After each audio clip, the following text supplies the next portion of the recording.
Yo, can y'all hear me? I am trying so hard to open this. What's good, Percy? There you go. All right, let me see what y'all saying.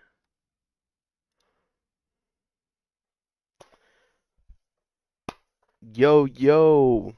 Can y'all hear me? Can y'all hear me? Let me check real quick. I am. Yeah, I can hear myself. All right. What's up, Annie Game? Percy? How y'all doing? How y'all doing? So yeah, pretty much we're doing a podcast, but as you can see. Yeah, I'm gonna just unmute myself so they can start hearing this. Oh yeah, we Yo, got something for y'all today. Uh, Hold on, let me edit the title. all There right. you go. So, like I said, I was saying earlier, we're doing a podcast today. yeah, I that's what we're got doing. I got Kingo here. Yo, Um, introduce yourself. hello. I don't know who's in there, but yeah, Kinko Genshin. I make videos, do reviews, all that type of stuff. Kind of a combat addict in Genshin, but it is what it is. Yeah. We also got Scoop.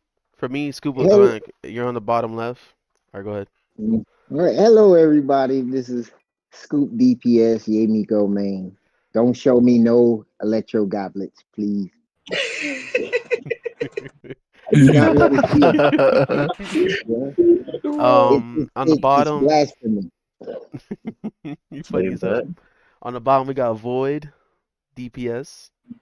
Yo, what up? It's your boy DPS, your favorite Sino main. Yeah, that's about it, man. That's all I play is Sino. I literally deleted all my artifacts and fed it for Sino. That's me. Did you eat it? Okay. Everything. Yeah, and we got a few other people here that you guys might see, but it's just mainly us that might be chatting.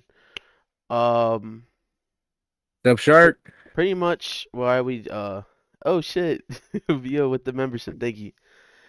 But yeah, pretty much why we doing this, we have thoughts and want to share them, and we think that it's very interesting what we're gonna say.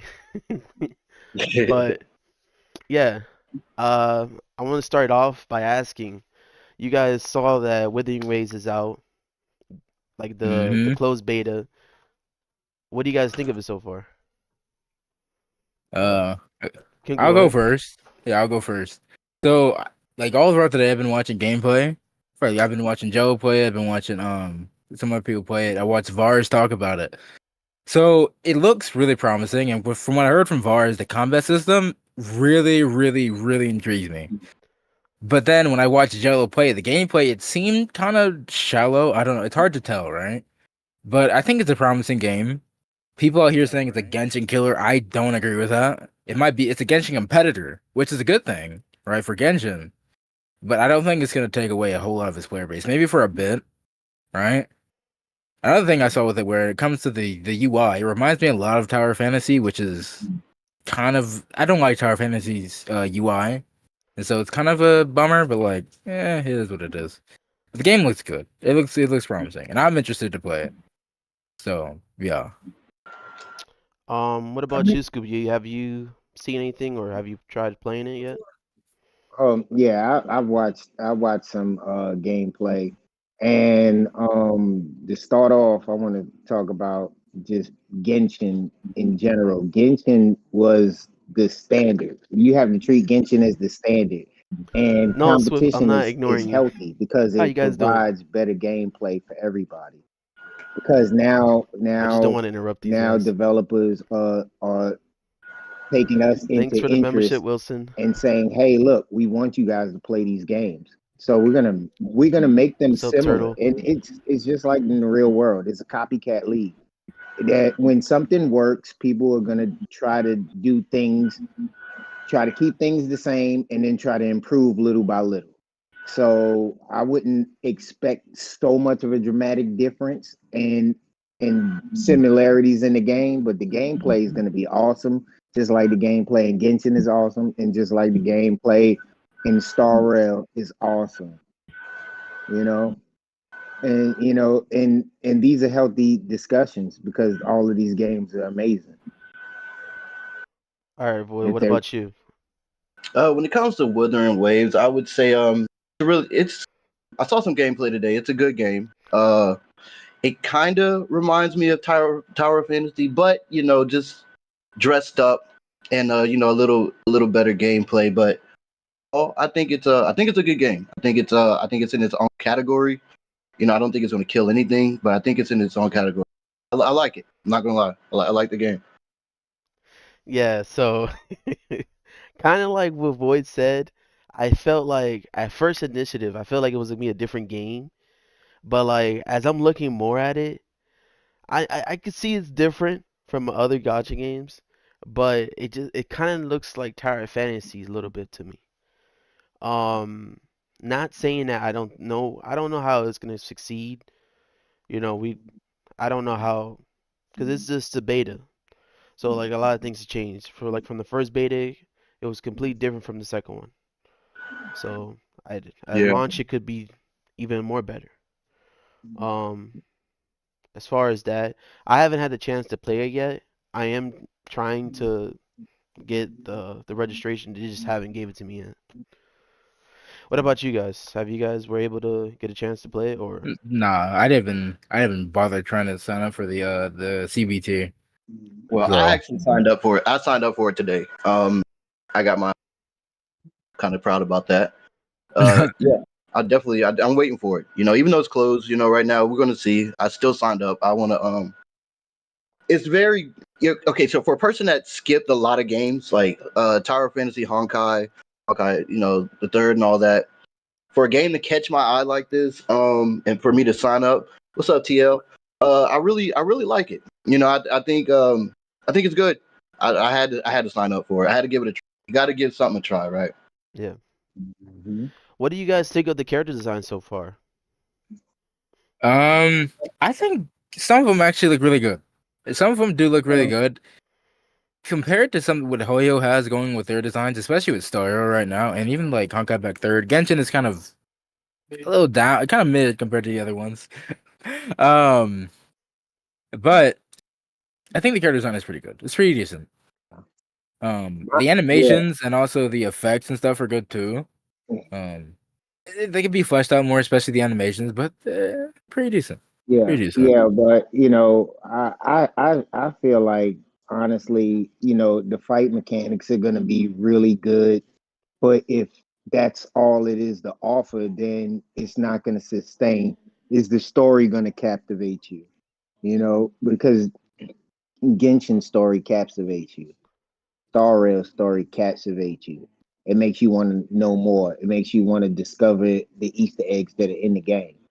Will Withering Waves do the same thing? What about you, Void? Um, It was the character design. Like, uh, I'm trying to think. I like it. To be honest with you, it's different. It reminds me of like the adult version of Genshin, right? It's like a couple games put together. It's just I like it. The coloring, is not dull. It's not too colorful. Not too flashy. It's like literally right up your alley. It's like a end of the world type feel with anime vibes to it, right?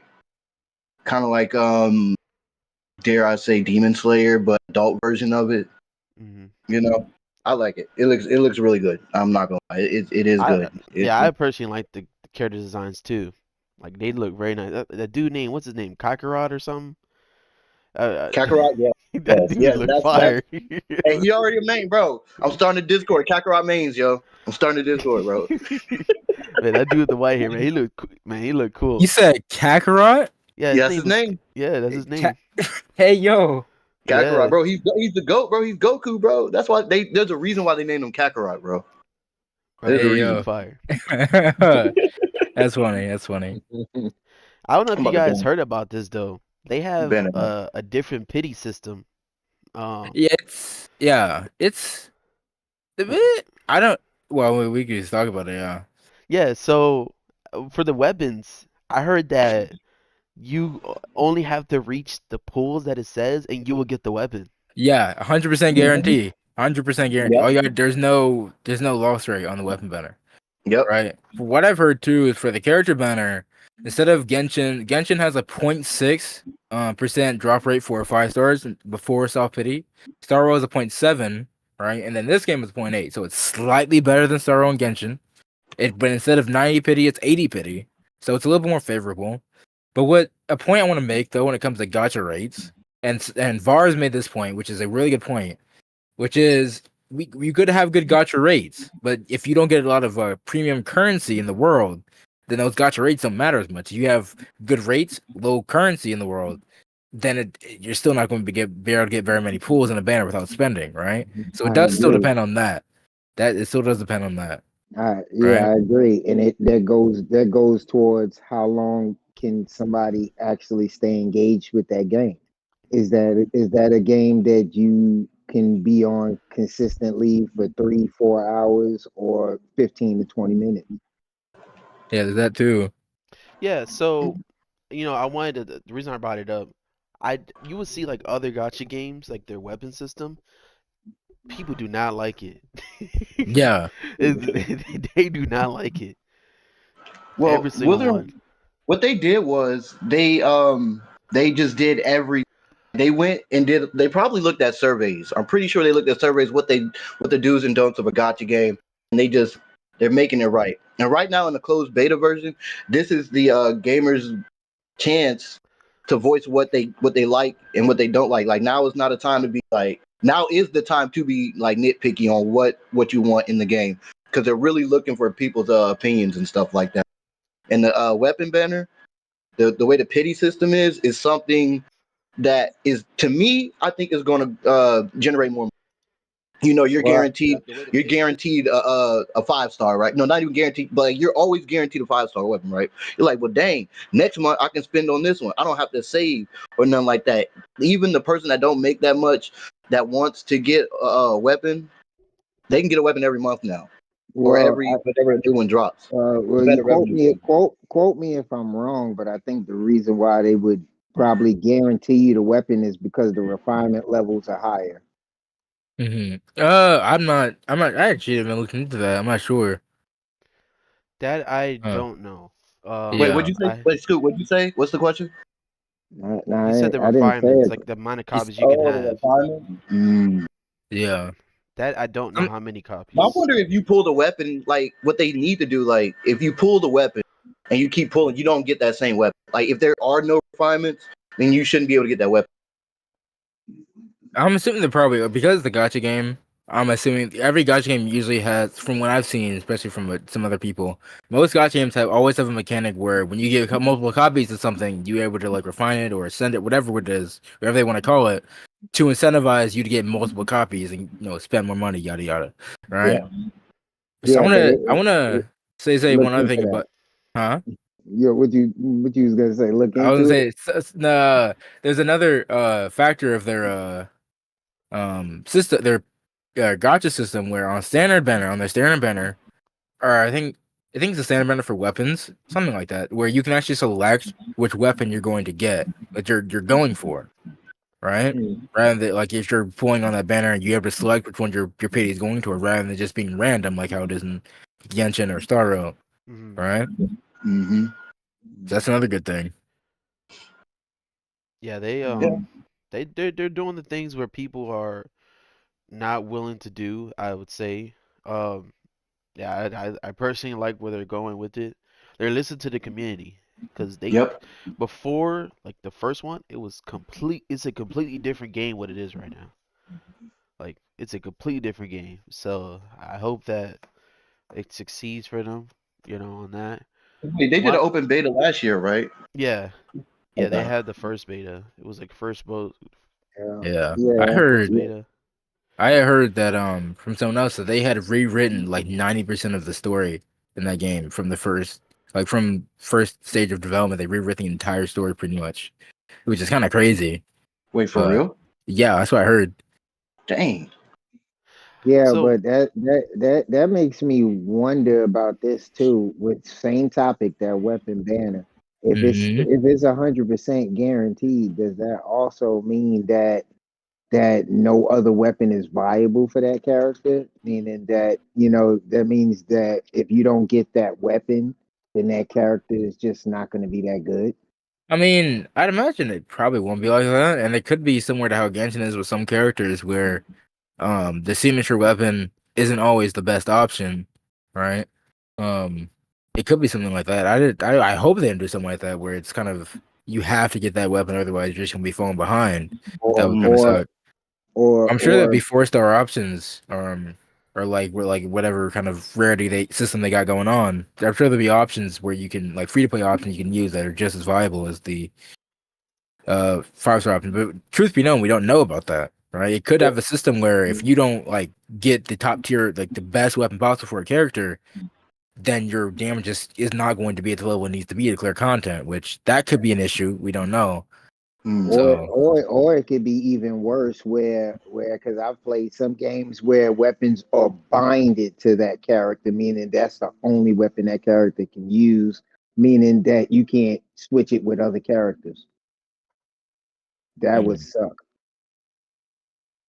Because another. if you Oh, go ahead. yeah, go ahead, No, go I ahead. was just gonna say another thing that I heard was that there's no elemental reactions on Withering Waves. I like that. I'm not gonna Oh lie. I like that. yeah. I like that. I see me. That's the part of Genshin that made it. That's what makes Genshin combat for me really, really intuitive. Hmm. Right. Well, I have a topic I want to pivot to a bit later, but regarding that type of thing, and what I saw when it comes to the Withering Waves combat, but I do. There is this thing though in switching out a type of elemental type combat system like Genshin has. They have that parry system, which keeps it intuitive, which is good, right? Hmm. So hopefully that feels just as good as how Genshin's system is, because the way Genshin's combat is, it's it just feels so good. The way the element reactions are and how you use your teams to propagate those reactions, build stuff around that. And I'm hoping in Withering Waves that aspect of the combat is like a team based type of the combat. 'Cause you do switch out characters, and there are synergies between characters, from what I understand. Hoping that part of the combat is still good, Now, what right? I will say about that, the combat system, that's really, I don't know. I didn't see many negative. One positive is the reason why I don't like it, don't want them to do the synergy thing is because I don't want it like Genshin. I want it to be I want it to be its own category. Okay, I got Um, you.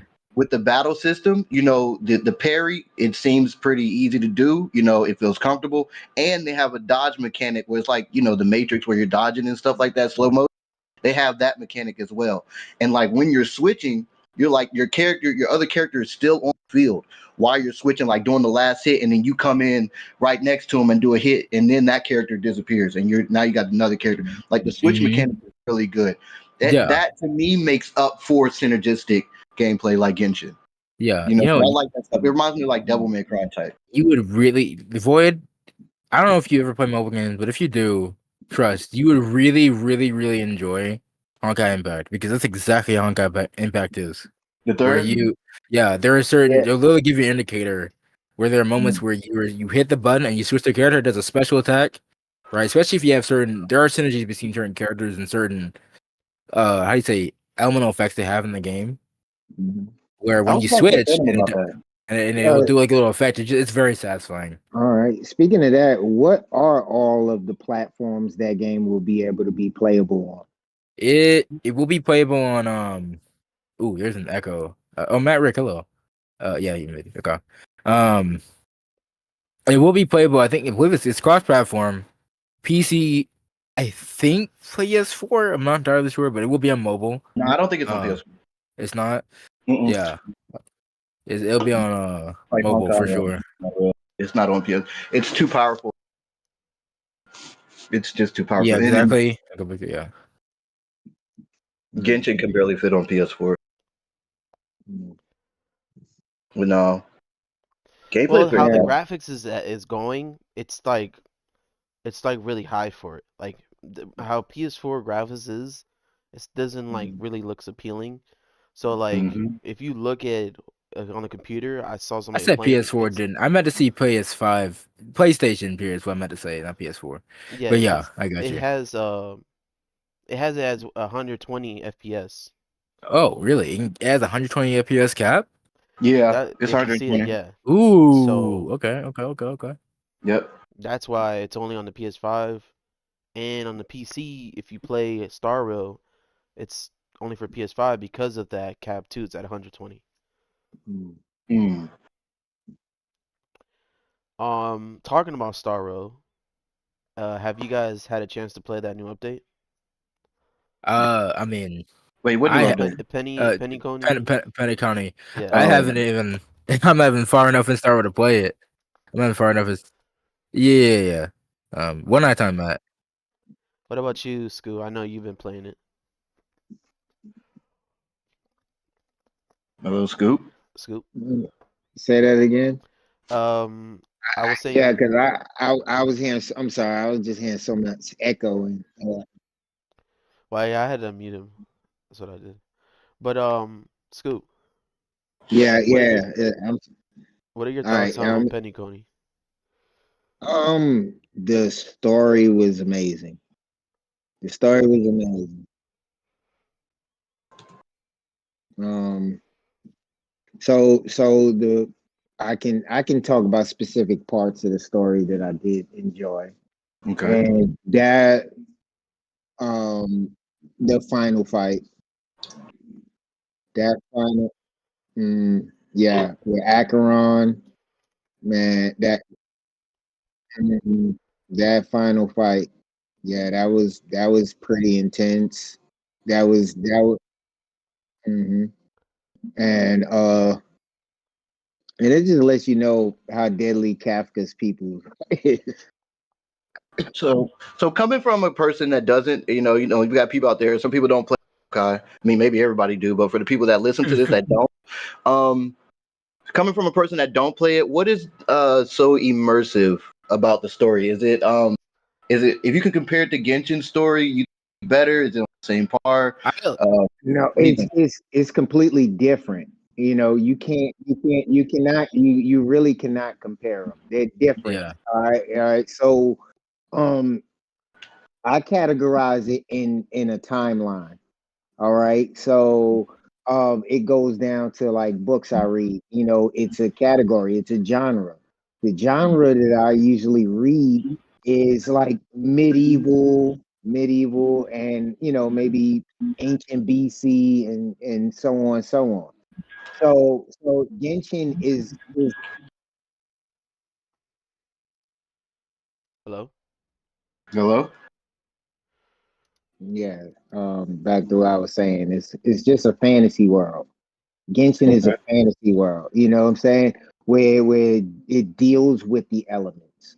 It deals with the elements at I should say more of a magical level versus Star Rail, where their story is more like, hey, look, this is the end of everything. You know what I mean? Like they Mm.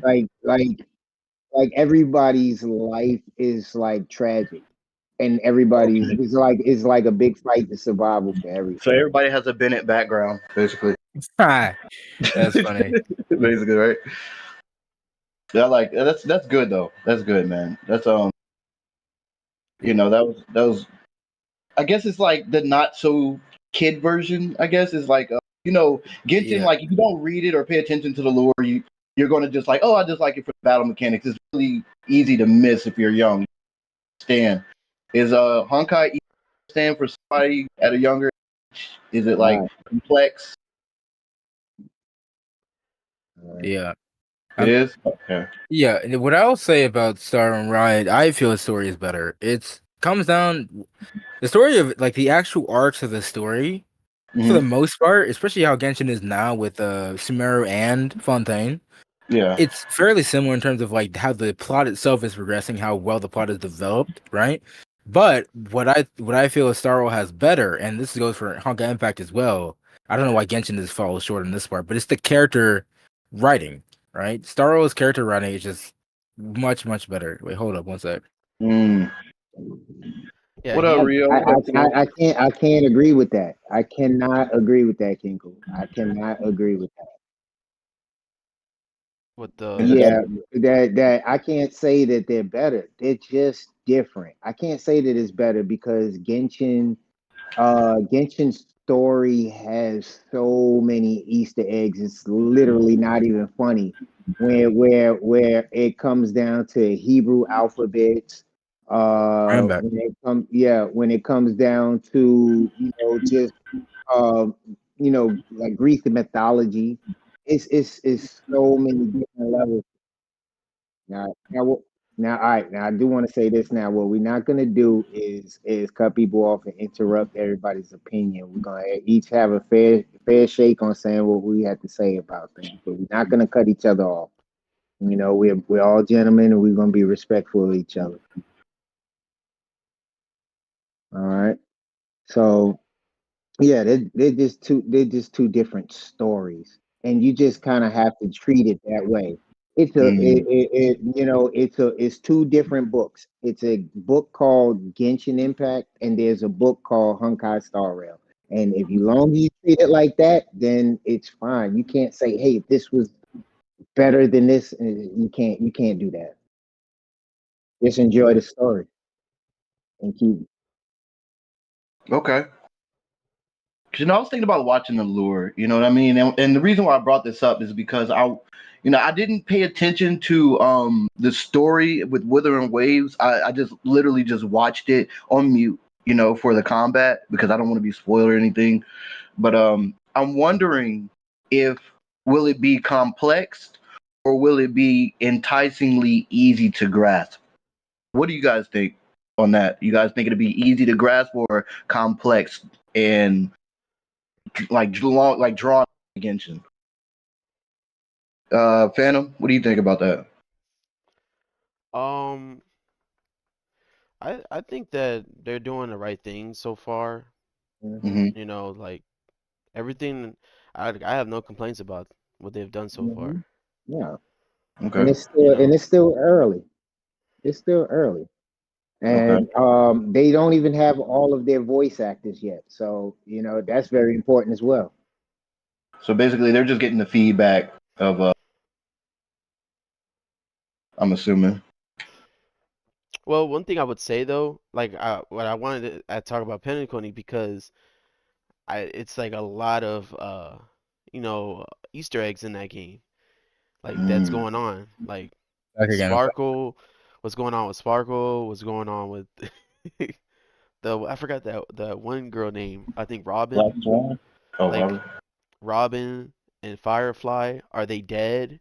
Bro. Like, like I don't know what's really going on. Yeah, I kind of want to know. you know. yeah, yeah. Go ahead, Matt. Yeah. Now, what you was gonna say? Now, all right. Now that question goes to you, Matt. Wait. Oh, In Huh? what was it? In the Dreamscape? No, just Peliconia in general. Just talk about Peliconia. Oh, okay. The story itself was pretty crazy, but then once I immediately saw that scene with Firefly, I was like, "Yep, this is straight up Honkai Impact 3rd when I first encountered it." Good lord. Mm. Speaking of, how much have you guys progressed through Penacony yet? I probably might have already completed almost all of it. I've, I mean, I I've haven't I finished. haven't gotten to there yet because I'm I, very early in Star Rail story because I haven't played the game too much. Oh, Yeah, it's I Star see. Wars. Star Wars is a thing, man. For me, it's just not that enticing. The story's great, characters are great, gameplay not so much for me. You're not much of a turn. You're not much of a turn-based combat Mm. type of player, are you? Not anymore. I used to be, right? I used to play Final Fantasy, used to play Pokemon, Gotcha, but gotcha, nowadays, gotcha. I've yeah. actually been having a recent influx in Star Rail. I've already posted. I already posted what I got from the Don Hung about Lune banner in the server. Now I've been just getting too addicted into Star Rail recently.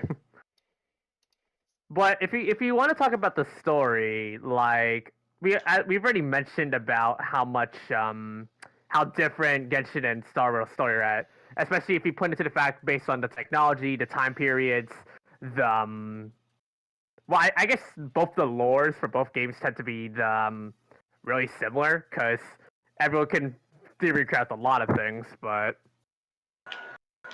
I got I got a to say. I got a question. I got a question for Void. What's up? What made you become Oh, a shoot. Sino main? What made me become a Sino man? Yeah. Ooh, that's a good one. I mean, look at him, bro. Like for real though. Like the reason why I do like him, man, because like there's this game called Jack and Daxter. You know, you can become like you can transform into his dark version. Like part two, you can transform Oh, into the dark version, and it reminded me now of that is that. the And name. also All right, like, That let Void speak. Let Void speak. and also, sorry. and also, I got I like the Egyptian theme. You know, I like Egyptian lore. I like the design, the story, his position. It's just a lot, man. He's very underrated. I like characters that are underrated. Like I don't know if you guys know like Dwayne Wade. Like some people might know him. Like Dwayne Wade, he was yeah, Jack and Daxter. Holy shit, yeah, right. Like Dwayne Wade, he was the underdog out of LeBron James and Carmelo Anthony. I Interesting. always like the underdogs, right? Uh, And he was one of my Fair enough. favorites, and that's one of yeah. the reasons I like him. That's one of many, but yeah, So is that one of the reasons why you wanted to showcase your Sino on your channel and yeah, why you explored the world of Teyvat with Sino? yes, to show people that to me, he's not trash. He Yeah. is very And, underrated, bro. and, Massively and underrated. one of the things is with Definitely. that, it's not even just him being underrated. It's showing that you can main like Scoop showed it. Jin Yan. People say she's trash, but she does damage. And you can clear the abyss with her. You can 36 the abyss with her. You know what I mean? I'm showing people like you don't have to go for the Nouvelettes and the C6 Nahidas and stuff like that. You can literally beat the game with whoever you like. Don't let other people's opinion judge what you like. You know what I mean? Just don't live through everybody else's eyes. Live through your own eyes. If they don't like it, Exactly. don't fight Yeah. them back. Just show 'em. And they're gonna be like, dang, I Right. didn't know that. Like I got a couple people on TikTok. They're like, oh man, I wish I would have pulled Sino. I'm like, he'll be back. You know what I mean? Because people said he was trash, and then they're like, dang, I didn't know he did that much damage. Hold on, give me All a sec. right. Let me rejoin. Let me rejoin the VC through computer. I think All my right, yeah. PS5. I feel like No, PS. no need to explain. Just go ahead and do it. Yeah. We're not going anywhere. All Yeah. right. So now this is going to be both for Kinku and Phantom because they actually main two characters. So I'm gonna start with Kinku and then I'm gonna go hmm Phantom last. So Kinku, why is it that you like both Hu Tao and you like both Yoimiya, and why did you decide to main two characters? Okay, so it started with Jesutao, right? Well, first of all, I played Genshin since Salon, so Yoimiya didn't come out till 2.0, so she's way out in there. When I got Hutao, I started with Hutao because she was the first character I saw leaks of, right? And I saw her design. I saw that she drained HP to do a lot of damage. Like, oh, that's kind of cool, I guess. The real reason why I even decided to pull for her, I've talked about this before, was that in the trial, I had never hit the most I ever hit in Genshin at the time, and 1.3 of Genshin was like, I don't know, like 20k, right? And then I go in her trial and I burst melt for 118k. I still remember it. I went insane. I messaged my friends. They're like, bro, we're in the trial, hit 118k. She's a must pull. She's god tier. And so I pulled her. And then what really sold me on her, after pulling her, is when I was doing her animations, that hand clap with a tongue sticking out on the 6 normal attack, bro. I love that animation so much. And so that's what sold me on her. So I started maining her. I dumped D-Luke, started maining her. When Yoimiya came out, initially I wasn't that drawn to her, right? I was actually thinking about pulling Ayaka because I was thinking about Ayaka might be good for Hutao.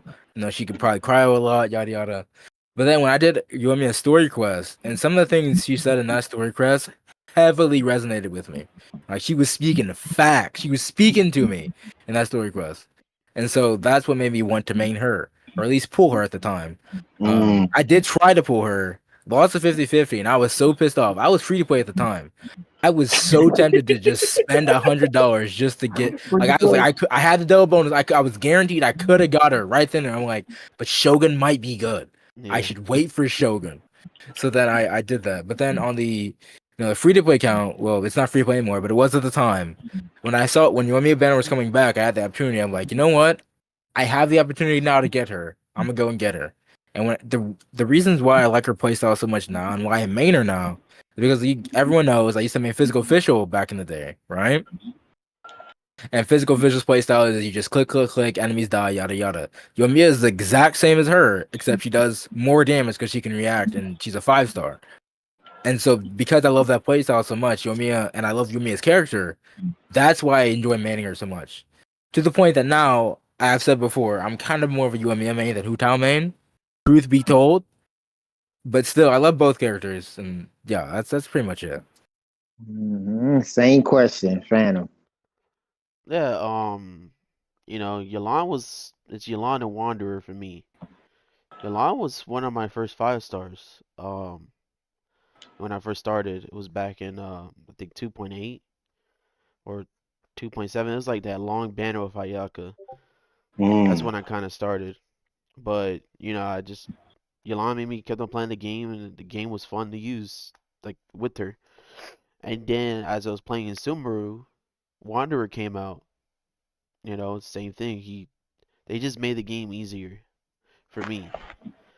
The quality of life is what I like from the game personally. Yep. I always preach that a lot. Things that makes it easier for you. That's what I would want. That's what I would always go for. It's like Kazuha, Farina, and Nahida. Those are like the main go-tos in Genshin for me that I always would try to pull if you ever start a new game. So, yeah. That is true. I agree with that. Yeah. Yeah. So, all right. So for me, I am a Yeimiko main, but I do have another main as well, and that is Jean. And now Jean was a special character for me because she became C6 at the same time as Yeimiko. So I said, you know what, I'm gonna play with them together since I have two C6 characters. And I was like, okay. I originally thought that, it was gonna be Shenhei because I remember Shenhei's banner was before Yeimiko, and I saw Shenhei and I was like, I didn't care what she does. I'm gonna get this character. But once I saw like what Yeimiko does, I said this is gonna be the one. I felt like that her personality, everything about that character, I said it works. That was a character that I pretty much C6 day one. I've never played with that character at C0.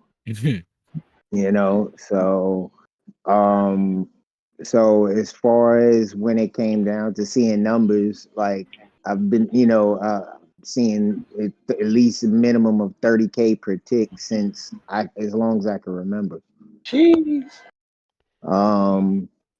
Now when it came down to Jean, I was an X-Man guy, and Jean like reminded me of Jean Grey. I remember I used to watch like some videos of Toronto and consider itself the best Jean on the planet, and I was like, not really. It's not that good. That was just the competitive nature in me. I was like, I could probably build a better Gene or a Gene as strong as his. And then I made that the goal, So, and like I said, Gene was, one of the strongest X-Men. And that's what she does. If you think about what Jean Grey does, has telekinesis, she's gonna make you levitate. She's gonna throw a mob of Hilitrolls into the ocean in a minute. Yeah. You know what's a fun fact about Gene, bro? I didn't know he could like levitate until we did that collab video. I didn't know she can like lift Did you know people her? up. Did you know her charge attack can cover people in the air? I learned Yes, that. yes, I do. Yeah, I was And talking to that, them. I know you do. I yeah, didn't know that when I didn't know it until I saw Scoop. Until me and Scoop did a collab. Yeah. Oh shit, for real. Jean was the Yeah, I didn't first know that. 5-star I got in Genshin, and I used her for a good bit, and I love that fact about her because you can just kind of toss her on enemies. But To something I be want to honest, pivot. Or I was I've never seen her gameplay until I played with Scoop on the game. Yeah, not a lot of people use her. But something I want to kind of pivot to is my chat's going on about something that is actually intriguing me. I want to hear your guys' opinions on it. So they got on about Abyss being easy, right? Like Abyss and Genshin compared to other games is just easy. Like hand combat's super easy. But then there's some people like, yeah, it's not that easy. So I want to ask you guys, what do y'all think about Genshin's Abyss? Is it just straight up easy, or is there some level of difficulty to it? What do y'all think? Because I have my own opinion on it, but I'll let y'all talk first. All right, so what I would say for a person that does not know what they're doing, like has no idea what the game is going on, it is difficult because they don't understand how artifacts work. They don't understand how what they have to do.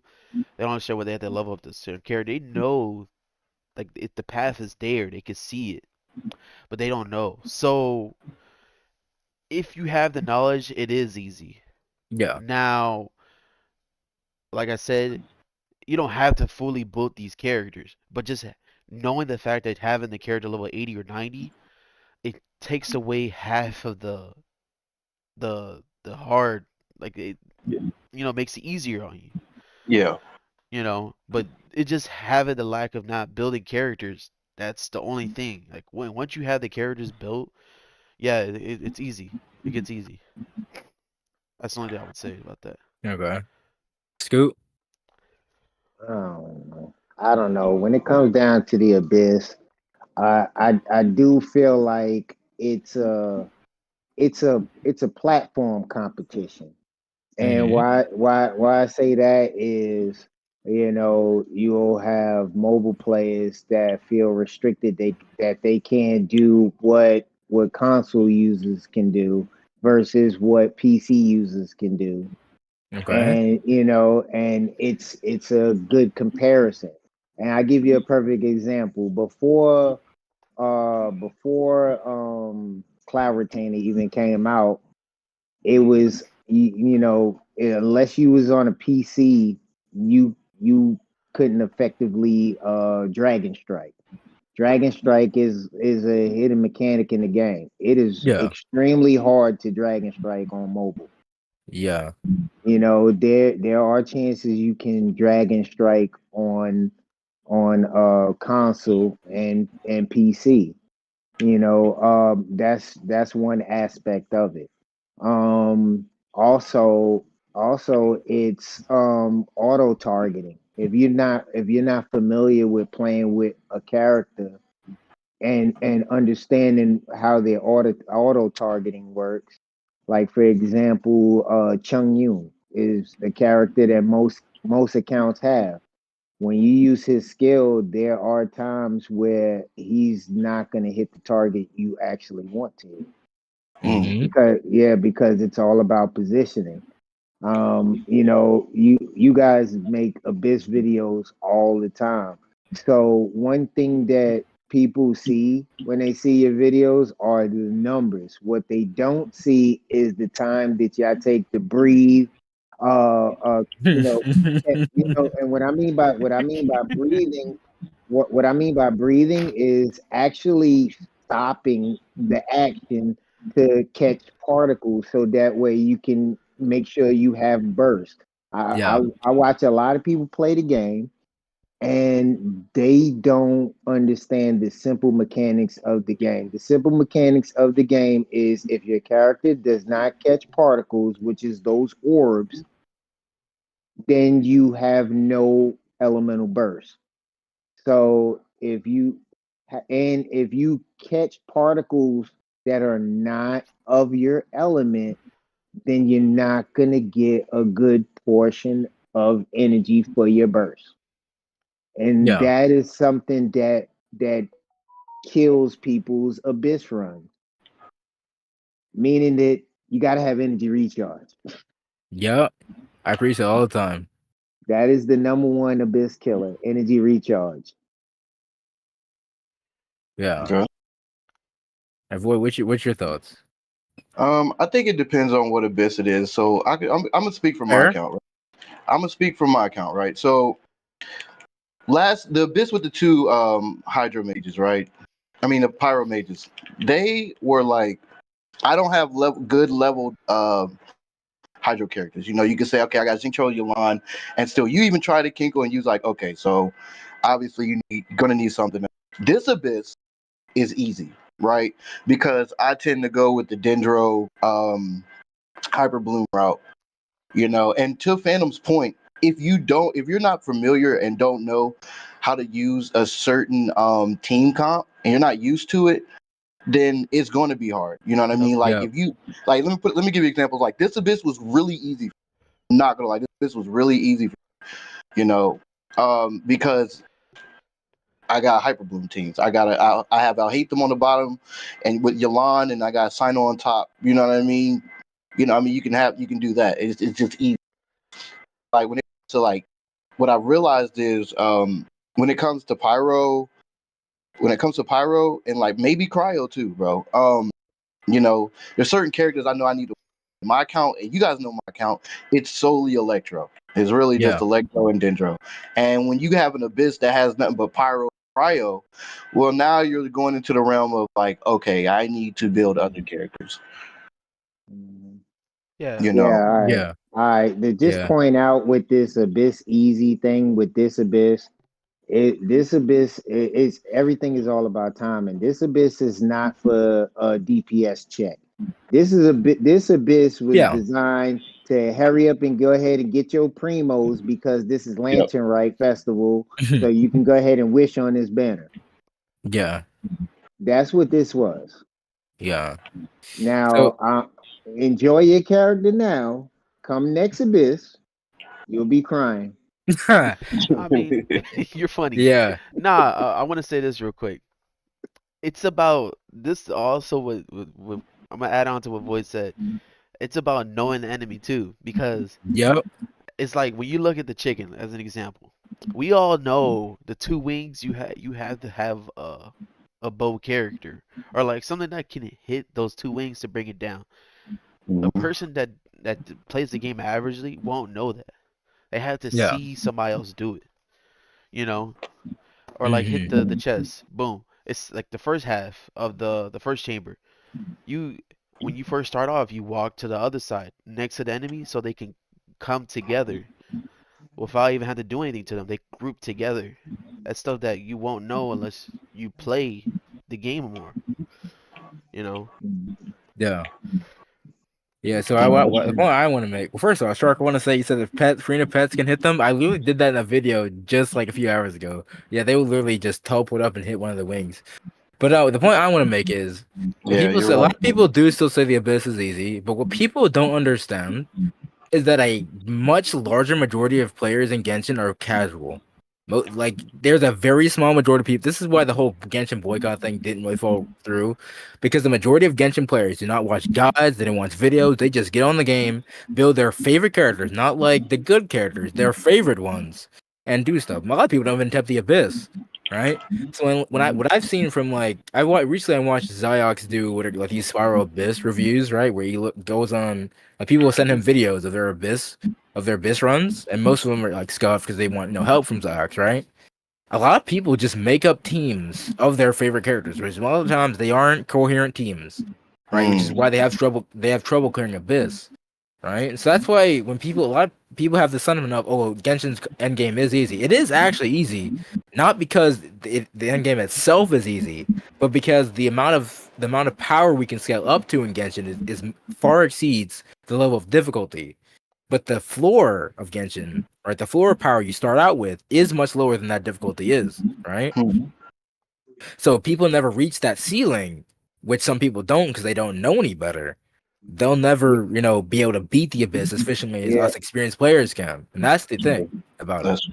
I want to say this, that you brought up a good point, and that point is the reason why people would switch to withering waves. And that point you just mentioned was people assemble teams with just characters that they want to play with. They don't care what they do. They just want to play with the characters that they like. So if you take elemental reaction away, that means that's a game where people can play with players that they like. And that doesn't necessarily have to synergize. If they synergize, oh, it's all good. But as long as you have a steady, good fight mechanic, you can play with who you want to play with, and that alone will draw people to that game. Well, Because and another thing is, go ahead. No, go ahead. Finish scoop. My bad. I ain't know if you.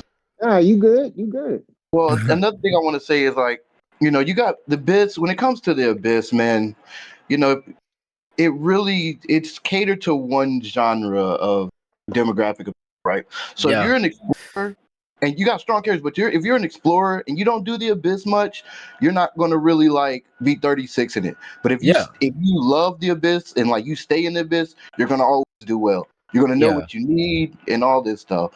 So it's kind of like, I mean, to the people that don't do Abyss, it's understandable if it is hard, even if it is hard. You know what I mean? They don't play the game to get as strong as they can. They play the game to like explore, play with friends, maybe TCG, Yeah, a prime example of that is Dear Daniel. Remember him? Yep. Like all he does is explore. And so when we were trying to fix his account for the Abyss, like he was like mega struggling, right? But it's because he doesn't really care about the Abyss, and that's fine, right? He just explores the game. That's all he does, which is a good chunk of people. Yeah, but that's another part of the game that people like to have options. Like not doing the Abyss is not the end of the world. There's just like, okay, look how many more people don't even touch TCG. Yep. You know what I'm saying? Like it's not killing their account that they're not playing TCG.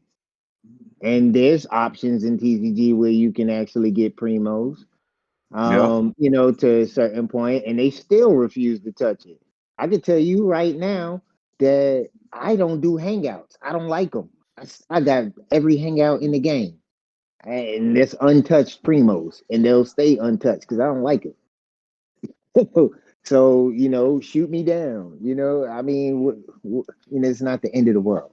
Yeah, no, you're right. It's just having options. Just like those completionists that pick up every rock they can, Yeah, man. I do the same thing. I pick up everything. You know what I mean? Ram, a streamer, the homie Rama. You introduced me to him, Scoop. He does the same thing. He goes around explore. He tries to do the Abyss. You know what I mean? He tries to do it. He explores. Daniel, like you said, Kinko explores. I think Amy. There's a couple people that does it.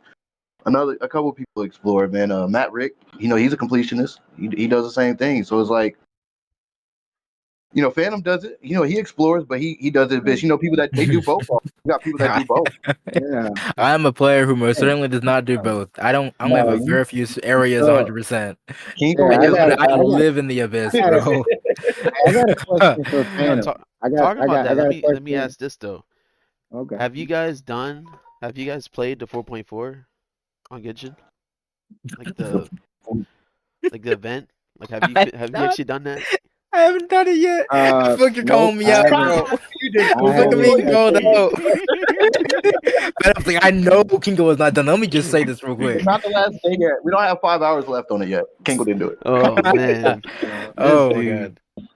I thought it was good. Like the story was good. I like how the map, the new area. Dude, I like how it looks pretty, bro. Yeah. I did explore Genuine. Actually, let me just say this. I have not enjoyed exploring a new area like as much as I have Genuine since like what was it? What came out first? Chasm.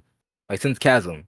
It's been a long time since I really enjoyed exploring it. No, I guess the desert, but still. Genuine is a joy to explore. It's beautiful. A lot of good puzzles. It's good. I'll say that much. Yeah, so we got somebody I personally like the fish. So we got the so Rio says he thinks the story was mid. I think I heard a couple people say that, right? And what I will say to that for people that have played since day one, it's understandable that, it's kind of like rinse and repeat to them. You know what I mean? I would say I've been playing for what, a year, almost 2 years. I'm still in the honeymoon phase of the game. So I like it, and I'm a big lore enthusiast guy when it comes to Genshin. So when we were talking about you talking about Fujin, right? Is that her name, Fujin? You talking about the golden person, right? Phantom. Yeah. The little ghost Yeah, I'm fish? lost on that one. Yeah, so you didn't do it. Fujin's really good. I'm not gonna, but that storyline was really good. It gives you a clear picture on back what Teyvat used to be back in the day. It clears things up, man. It literally helps clear some things up, answer some unanswered questions. Yeah, well, all right. So, well, we wanted to talk about, what we wanted to talk about. So, I want to tell you guys about Genshin and Star Rail and, for as far as my perspective. I've been playing Genshin for a long time. I'm also somebody that played from the very beginning. And at that time my favorite content creator was BS Gaming. He really had the number one beta. Like his beta was the most broken beta in Genshin. And and that's what drew me to Genshin. Now what drew me to Star Rail was that little bit of Genshin similarities with the Final Fantasy aspect. So I'm somebody that played RPG games my whole life. My mom played RPG games. And it's times when I played Star Rail, it reminded me of those times where I used to help my mom just grinding, you know. And I don't, on a personal note, I don't have my mom anymore. So, it kind of, draws me to that. But but the game is fun. The story is fun. The combat is fun. It's different, but it's fun. I've played turn-based games. I'm a fan of turn-based games. There's people that's just not fans of turn-based games. And there's people that, just gave those games a chance and they liked it, and then some just disliked it, and it's perfectly fine. It's perfectly normal. Yeah. But for me though, I'm enjoying the game, and as long as you enjoying the game and you happy with whatever game you playing, even if it's tic tac toe, checkers, chess, just enjoy it. Yeah. Make I like looking just at Black Swan. yeah. If now Dude. Didn't throw that in there. now but which also leads me to another topic. Do you guys feel that you're so invested in the game that you can't leave it alone? That's what we call sunk cost fallacy. That's a good topic. And I'll let you answer first, Kenko. You got it. yeah. I want to ask something afterwards too. Go ahead. Oh no, I want to ask something afterwards. You got a burning question. See, kind of right. Like the way my account is in Genshin right now, how much I put into it, it's that kind of thing where it's like I don't really want to leave that. But here's the thing: if Genshin gets to a point where it is uninteresting to me, I can't stand because there's already a point now where where I'm not logging on to Genshin as frequently. Like I'm getting on to record and then hopping off, not doing commissions, and sometimes not even doing resin, right?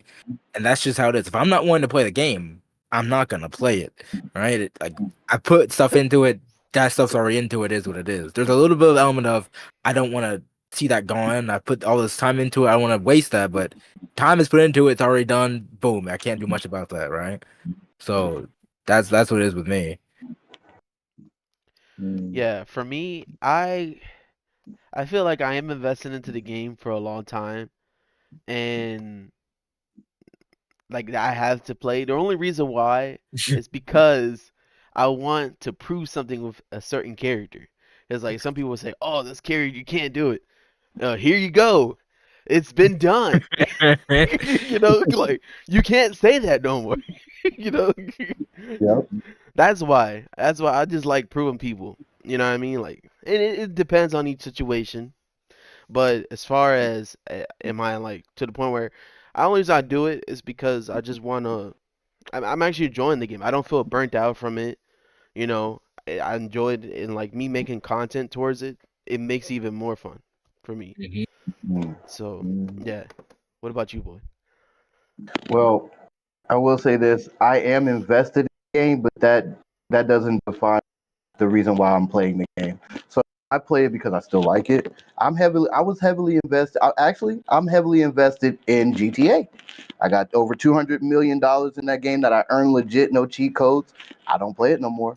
You know what I mean? Because I got tired of it. So the heavily investing part is not the reason why I'm still playing it. It's because I genuinely enjoy it. If I get tired of this game, let's say I got tired of this game tomorrow, heavily invest into it, I'll stop playing. I'll just go to something else. That's just me. Mm. I don't let investments keep me held down to something I don't. Yeah, that's a good thing. Like sunk cost fallacy, which is basically what this phenomenon is called, where you invest so much into something that you mentally just don't want to let it go because you feel like now you've just let it waste. Like you say, for example, I don't know, you buy food from a restaurant and you don't really like the taste of it, but you spent $20 on that food. You don't want to just throw it away, right? You already It's that kind spent of it. Yeah. yeah, it's that kind of thing. Like Whether you you don't throw want it to away or waste it. not. You don't want to waste it. But and a lot of people in Genshin do struggle with it. There are people who put much more money in this game than we have. I don't know, $20,000-$30,000 in the game. They're like, man, I'm burnt on it, but they're still playing because they want to give it up. But the other part of it is too. Speaking from us as content creators, there are people who put so much time effort into their content and are getting a lot of views from Genshin, but they're burnt, right? They're burnt on the game, but they don't want to leave the game and pivot somewhere else because their channel and everything they built up is so heavily invested to that game. Their audience only views them for that game, and there's that type of sunk cost fallacy, right? Yeah. So there's a lot to do with that. Yeah, there's a lot of components to it. I always say do Uh, what's healthy for you. It's unhealthy. Keep doing something that you don't like to do. well, Hmm. What about you, Turn Ski? yeah, but I was just about to go ahead and My stretch bad. out on this one because Uh-oh. so I've actually left Genshin a few times and came back to Genshin because it was a game where I said, "Hey, look, I just want to chill from it from a minute and play something else so that way I can, go back and enjoy it. Like I wanted something to build up on it."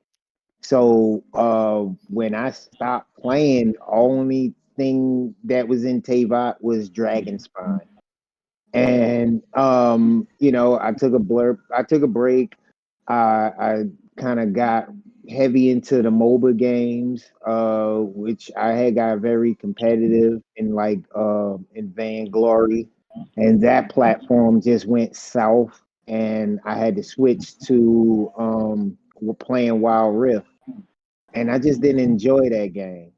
It wasn't like that. So I was back on the game search, and then all of these games were just boring. And then when I went back to Genshin, they not only had Inazuma, but they had Economia, and I was like, ooh, So I jumped back into the game. And when I jumped back into the game, that's when I've seen characters like Shenhei, and I was like, okay, now the game is improving some more. Then it became Ye Miko. It was the same thing.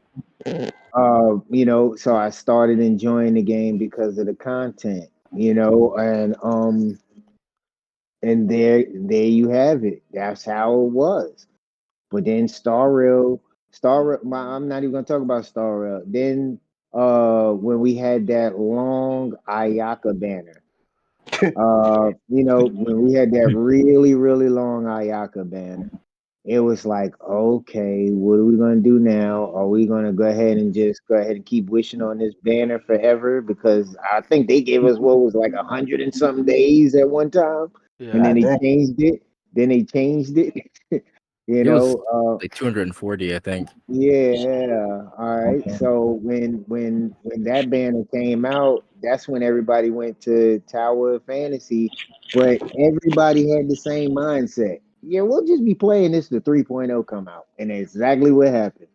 3.0 came out. Tower of Fantasy was what? Who? What? No, I don't play that. like That's like funny. people was in real denial, like they didn't even download their game. No, not me. No way. I stayed on Genshin. I waited. nah but but seriously, it was a Tower of Fantasy was an amazing game for the short time that it was there, because once 3.0 came out, it was just non-existent. And but Star Rail, everybody had great expectations from it because we already know how good Genshin is. It's not a doubt in my mind. Genshin's an amazing game, and that's a game that I don't plan on letting go. That's why I felt like this was a good investment. It was never a game built like this ever. And you also have to treat it as everybody that downloads this game, they're actually part of a piece of history, because it's not a game like this. There's so many other platforms that use this game as a staple, and that's what they're doing. Unless That's what they they, somehow have another pandemic and Oh with my dude, there's no way. See that just a small thing I want to say on that. That's one of the reasons why Genshin is a game that just like I excuse. So there's not gonna be another thing like it. Because the reason why Genshin succeeded so well and Blue Pass, besides how the game is that being a factor, right? The reason why Blue Pass so many of the gacha games have became how dominant it is because it released at the perfect time, right? People were in their homes, stuck at home with nothing to do, couldn't go outside, couldn't do nothing. This game comes out, seems pretty promising. People pick it up. Dude, content creators just going ham. Just there's so much to do and everything, bro. It was the perfect time for Genshin. If it came out any other time, I guarantee you, it would not be done nearly as well as it did. If it came out like a year later, if it got delayed or something, it would have not done nearly as well. Not nearly as well. and then but and then, go I, ahead, boy. what you were saying, the scoop, I agree with you. I understand. The only reason on the fact that I did the same thing with Pokemon. I'll leave it for a while and then I'll come back to it. And it's something I've been playing. I'm never going to put it down. But I always like Yeah, today. I went back to it after what? It's been like a month, almost a month. Played it. I went back to it today. Had a couple yeah. of VGC matches. Caught some legendaries, and then cut the game off, bro. hmm So Yeah, it's another thing I want to point out. I hear you, boy. I'm sorry, but I just didn't want it to leak out of the other end of my brain. But I'm sorry. But about Star Rail, I feel like there's certain parts of the story in Star Rail that really should have age requirement, because there's certain concepts that will easily go over people's heads, if that makes sense. Yeah, I mean, yeah. Where I don't see that in Genshin, where you can easily understand every part of the story in Genshin. Where Star Rail, there's certain levels to story that will go to certain categories that are more adult themed. Yeah. That's what I noticed about between it's here's what I noticed with Genshin Story versus like both Honkai Impact and Honkai Star Rail is I remember Tectone had pointed this thing out, right? But it's that um Genshin has a lot of Genshin's more mature aspects to its story are embedded deep within lore that's more of just a we're telling you this happened, but we're not going to show you it happened, right? Like stuff with Arachino, stuff with like the Archon Ward, like they say Zhongli was a brute, like murdered millions of people, gods, whatever. They don't really show any of that in actual Genshin. But they'll tell you it, right? They'll tell you these bad things happen, these horrible things happened. But Genshin doesn't show it because it keeps its story much more PG. Versus Yeah. when you look at Honkai Impact, especially Honkai Impact, I believe is the most mature game that Hoyo's released, as far as story is concerned. Its themes, the way from what I've seen of it, I haven't played through it long enough to really experience its story. But from what I've seen of its story, the cutscenes and everything, there's a lot of much more gruesome and how do you say, dark things that happened in that game, just in the story itself. Them Yeah. showing you that, right? Yeah, It but might then just have to be how Hoyo has designed Genshin to be targeted, right? It's targeted to a much younger audience than some of the other games. It seems like that's what it seems like, anyways. yeah, well, yeah, but to your point, if you go all the way back to Honkai Impact Third, there's some characters that are in Honkai Impact Third that are literally adults now in Star Rail. Yeah, it's a different So universe. yeah. But at the same time, they're adults Hmm. versus even in a different universe, they were just children. Yeah, Yeah. I That, mean, that's what the it's kind of like what Genshin reminds me of, and people, the complaints or the complaints that people have about it. It's kind of like Pokemon. Where Pokemon, you had these adults. They were mad that Pokemon didn't add certain things, and it's like, well, the demographic that it's geared toward, is not. I would say is geared toward like teenagers, older teenagers, because there's some. The story is not for children whatsoever. You know what I mean? I don't think it's a completely kids game like most like big content creators say. There's a guy I don't say no names, but he was like, this game is for children. Da da da da. This and the third. I'm like, I would disagree, but there are some aspects where they mask certain things to where kids could be available to play it, if that makes sense. And I don't know. I think that's a certain take on it. yeah. but I'm gonna tell you another thing that draws people to Star Rail versus Genshin. And for me, I'm an adult, so I do have a job and I do work. And with Genshin, there's a lot of Genshin that I cannot do. Breaker. I can't log in and just do. Like the only thing I could do is probably condense resin. Like Star Rail, you can actually sit your device down and you can hit auto if you need to just grind something, or you can actually do it yourself and nothing moves unless you command it. I just don't know So the type of game it is, right? yeah, exactly. But just the convenience of being able to do things while you're doing other things is also an asset. That's what I'm getting at. All right. I was gonna say something earlier, but I didn't want to interrupt. Yeah. It was about Zenless Zone. Ooh. Um, Is he okay? do you guys think that it's gonna like do good? Because I Absolutely. know I know it's from Honkai Impact. You mean Hoyo? But yeah. Yeah. I mean, the Uh, gameplay is kind of like Honkai Impact. yeah, it's like Honkai Mega, yeah. I haven't seen much of it. I've seen a little bit of it. I like the character designs so far, and the combat seems interesting. From what I've heard from some people, they don't like how some of the systems are in it. They talked about like they're on the whole TV type thing. I don't know what that's about quite yet, but I mean, it's a Hoyo game. Hoyo knows what they're doing. I mean, they've made 3 very solid games that have, especially Honkai Star Rail and Genshin, have done extremely well. So the Hoyo knows what they're doing as a gacha game developer. So I'm sure it'll be good. I don't know if it'll. It's hard to truly say if it'll reach the heights that Star Rail and Genshin have, but it should be good. That's all I can really say.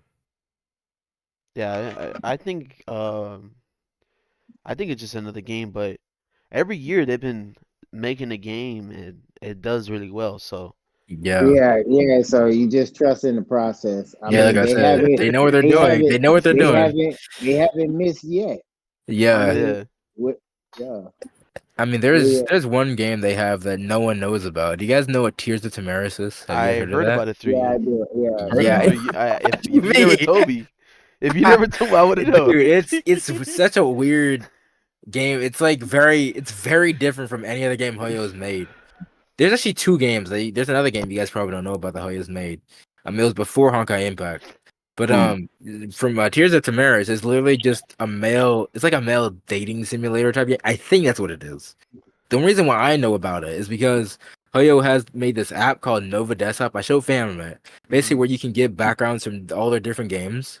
And one of the games on there is Tears of Tamaris. I'm like, what the hell is this? I look it up. It's like it's a Hoyo verse game.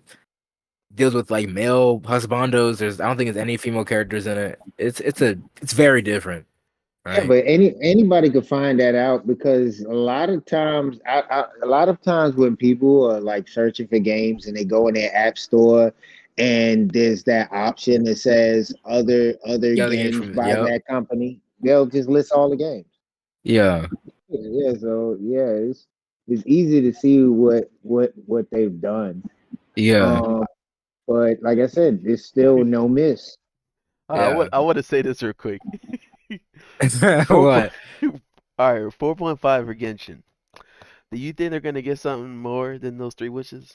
Nah, bro, you're coping. You're coping, bro. Listen, it's Hoyo, bro. I do want to say something about Zenless Zone Zero. I do want to answer that. I'm sorry. I think it's going to do good in this niche. Okay, so it's just like Wuthering Waves, Honkai, and Genshin. You have Overwatch, you have Destiny, you have Modern Warfare, all first-person shooters, but they all have their own community. I think it's going to do well in its own community. Say about that. The thing about that though is just that a lot of this. I mean, they tend to diversify after a bit, right? It happened with Sorrow, where like when Sorrow came out, pretty much all Genshin players went to go try it out, and for a while it was just a Genshin audience comparing Sorrow to Genshin. That's all it was for a while, and then it took after about like 3-4 months. That's how long it took for that audience to diversify. And that's probably the same thing will happen with Zenless Zone Zero. Yeah.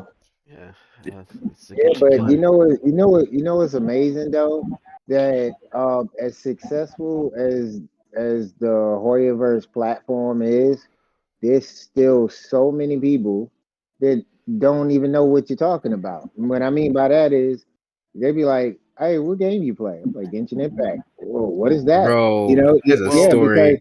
Okay, I got something to say to that. But listen. But if you say,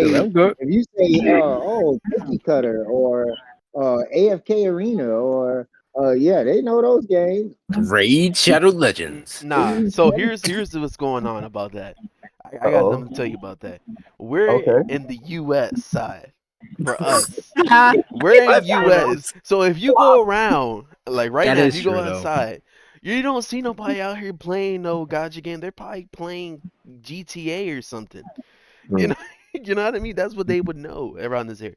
Now, if you go to Japan or something, you're gonna see somebody wishing. You're gonna see somebody playing a gacha game. Yeah. It just it's a Western thing, bro. That's another thing. Genshin is vastly more popular in China than it is here. Like vastly more popular. I mean, so listen, that's something to take into account. Listen, it's so many people that excuse me, it's so many people that at least have a game on their phone. I mean, come on now. I've been on jobs where guys have solitaire, 8-ball pool. You know what I mean? You know what I mean? Like people got games on their phone. Yeah. But whenever you mention Genshin, they like, oh. And you know what drives them away? I'm gonna tell you exactly what drives them away. When they realize how big the download is, they be like, For a mobile game, it's massive, bro. Most phones cannot hold that game. Bro, it's coming to like even laptops, bro. Like I gotta get more gig, bro. I gotta get more space. Yeah. Check that, bro. I got a story about that dude.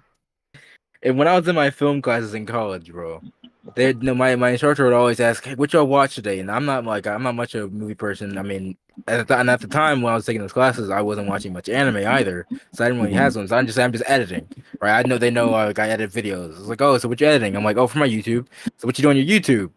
I play video games. I game videos. Oh, what game you play? I'm like, I play Genshin. Oh, Genshin? What's that? I'm like, oh my god. I just kept asking questions, and then it's like, oh, and then next week, so hey, what you do? And then same thing. It's like, Genshin. You mentioned that, but what was it again? I'm like, come on now. It's just, bro. Yeah. Oh my god, having to explain that over and over again. It's like, Genshin is one of those games, Yeah, just show him a right? character.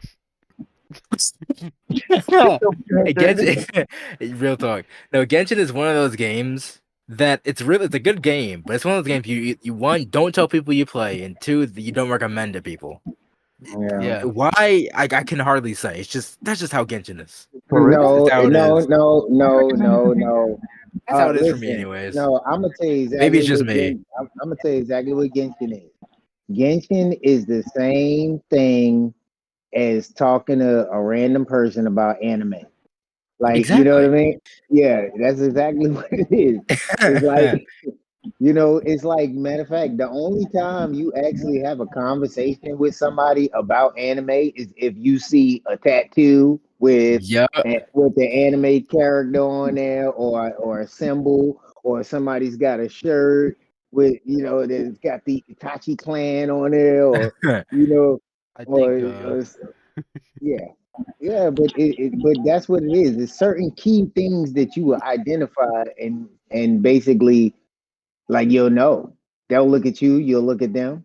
They see what you looking at, and they know, oh, you're one of us. You know. You're one of us. You know what I'm saying? Yeah. I mean, it's just what it is. I mean, you that's just how you it just works. had that That's eyesight. how, You made that contact. yo, it's so funny. Bro. 4K vision. Hold on, I'll do it. I'll do it. In 4K. In 4K. Okay. 4K. Nah, look at this you made me lose my train of thought. That's what I wanted to say. Dang, it was on tip No, he lost it. 122. You lost Oh it. man, it was only good too. Yeah, I'm sorry. I have that effect on people in 4K. Yeah, right there. Yeah. There's a topic I want to pivot to. If you guys are Go ahead. ready. First of all, fam, you want to talk about leaks? Like, I decided this earlier before the stream. Yeah, we cool You with want to talk that. about it? Okay. We cool with that. Chiori.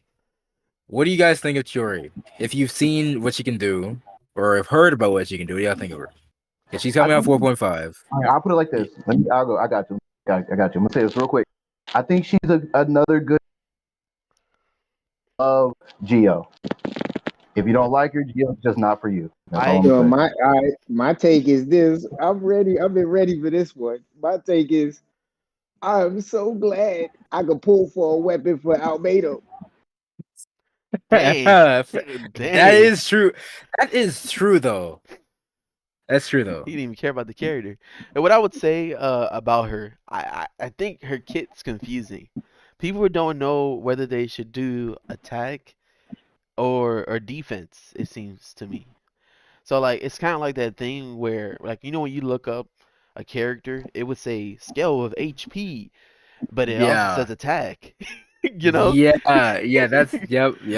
So like you don't know what scale harder now. That's what we need to find out.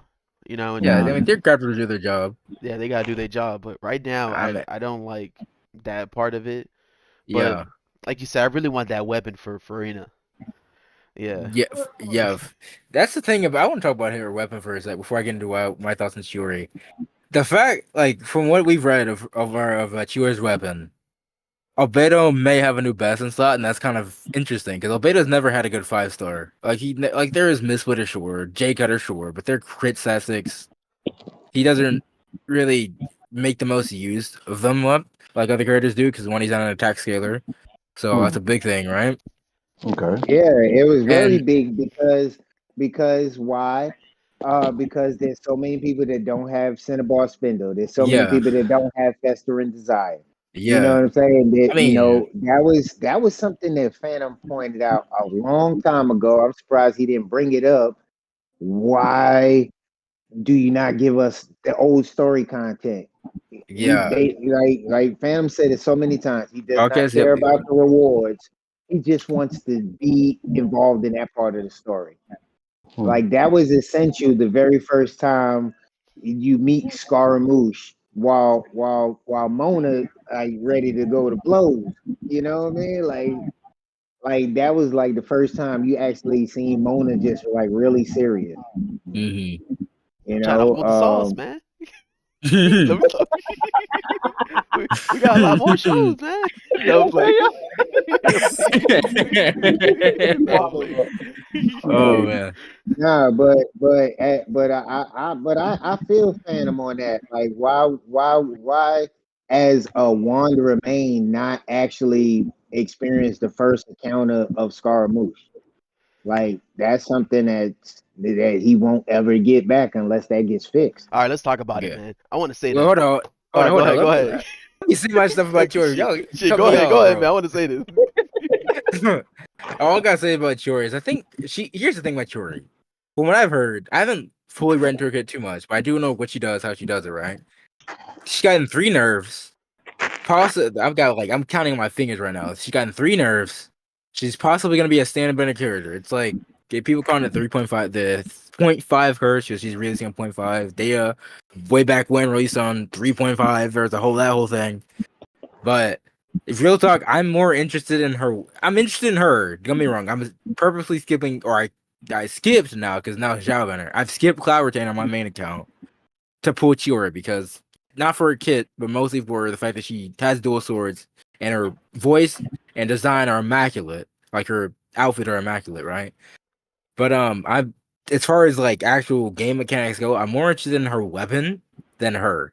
So I am going to try to get that weapon because I want to actually see if it's a new Albedo best in slot because it is a possibility. All right, maybe I can get Burger to calculate at some point, or I can just calculate myself. Yeah, but what do you remember what the exact passive is? I'd have to go and look at it, but basically what it did, it's an 88 crit damage. It's an 88 crit damage weapon, so it has low base attack, but Albedo doesn't care because he's a defense skiller, right? And it gives skill damage bonus, I believe, right, Fenna? And normal attack damage bonus. Yeah. Yeah. Skill, normal gives skill, attack, normal and attack, defense. Yeah. So it gives skill damage bonus, normal attack damage bonus, and defense, right? Which is the skill damage bonus and defense while Albedo needs plus 88 for damage. Oh, versus my. Yeah, you see it. Versus Cinnabar Spinner gives you what your skill scales on defense percent, and it gives you 69% defense, which is funny, but sure, right? It's you know what that sound. You know what that sounds like to me. What? That means that I believe that 4-piece Golden Troop is going to be better than Husk. Possibly, we'll see, right? So Golden Albedo is going to be really, really. From what I understand, they're pretty close already, and I think you might be right, but with holding Husk just above Golden Troop is the fact that what Cinnabar Spinel does is that it gives you skill damage bonus based off how much defense you have, right? It says that direct scaling. So Husk gives you more defense, you get more skill damage bonus, right? But without that, I don't think that's how Chiora's weapon works. It just gives you defense percent itself, right? So that might make Golden Troop Albedo stronger. We'll have to see, right? That's gonna be interesting to see, though. I'm down to see some Chiori gameplay. Yeah, so, I'm gonna be all over her, bro. I'm here for it. Real talk. Oh. Yeah. Let me stop. Don't chill.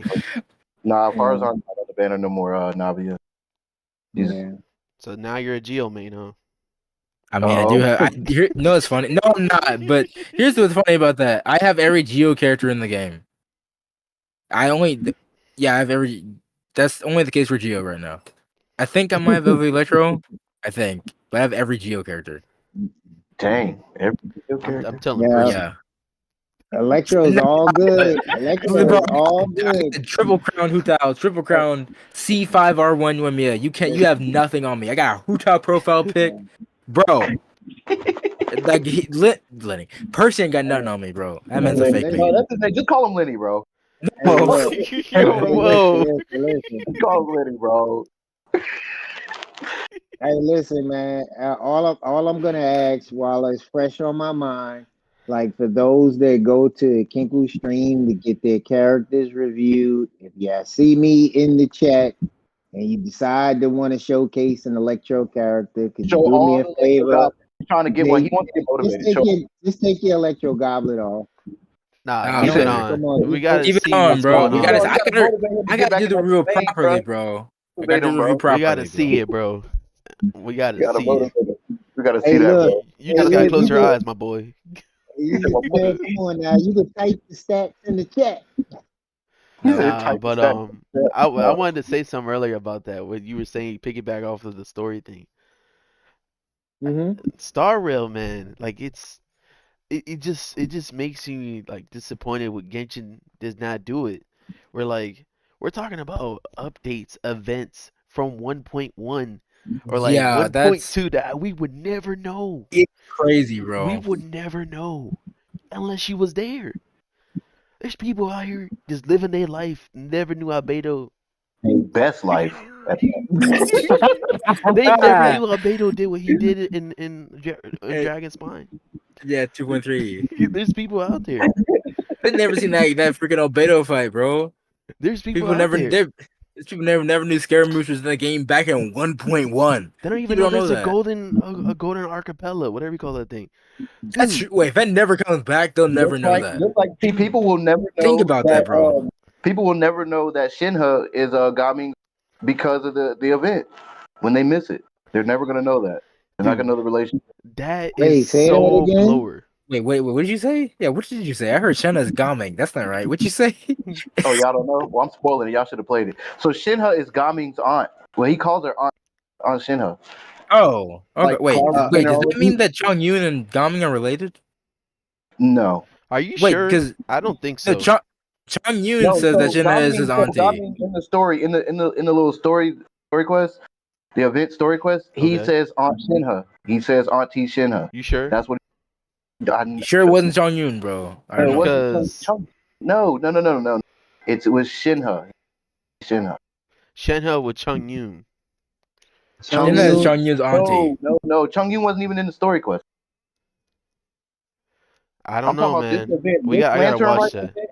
Gaming. Yeah. Check it out. I think they're just saying that as like It's not just his real aunt, right? But like it lets you Yeah. know the relationship. Though, like people might try to saying it's out of respect, Yeah. Yeah, it's out of respect. It's like, you know, because not legit. yeah, it's not Yeah. legit, but he says that though. yeah. I You mean, gotta yeah, strip that's him. like I don't know the You gotta relationship. strip him then. Listen, that's like calling that old if lady you my don't, aunt. man, Like, listen, if you don't understand, listen, if you don't understand the term auntie and mommy, then you haven't watched enough anime. nah, but Funny. let me go back to what I was saying though about the Genshin. Okay. So the story, I just want to piggyback off again because yeah, you cut off. But we're missing a lot of events. One thing that I like that Star Rail did because they leave everything open, they have like time slots now. Where like just because you don't, there's everything's open for you. Now they say you gotta do this in this order, then do this one, then do this one. Because if you just walk around, you could just do all of it and it'd be out of order the story. That's what Genshin needs to do. And I'm not gonna lie, I get why they don't want to do it because that's so many primos that they're giving away. I get it. But it tells me this though. Zenless Zone. That is going to be the best game. It's going to have everything that we want. You think so? You think it's gonna be like that? I'm Like here for it. I am here. It's going to get 5 stars left and right. miHoYo we're talking about. I don't know. Dude, miHoYo. it's gonna give, they're going to say weapon and the character. So, now here's something that's interesting that I found out about when it comes to like why Genshin. This is a different topic, a slightly different topic. Why Genshin rewards are far less than we get in Star Rail, and actually even what's happening in Honkai Impact right now, right? Where I don't know, it's not the CEO, it's a certain like employee type level, right? There's this dude that's over the, I guess, marketing team or managing team for not Star Rail and Honkai Impact that is not over Genshin.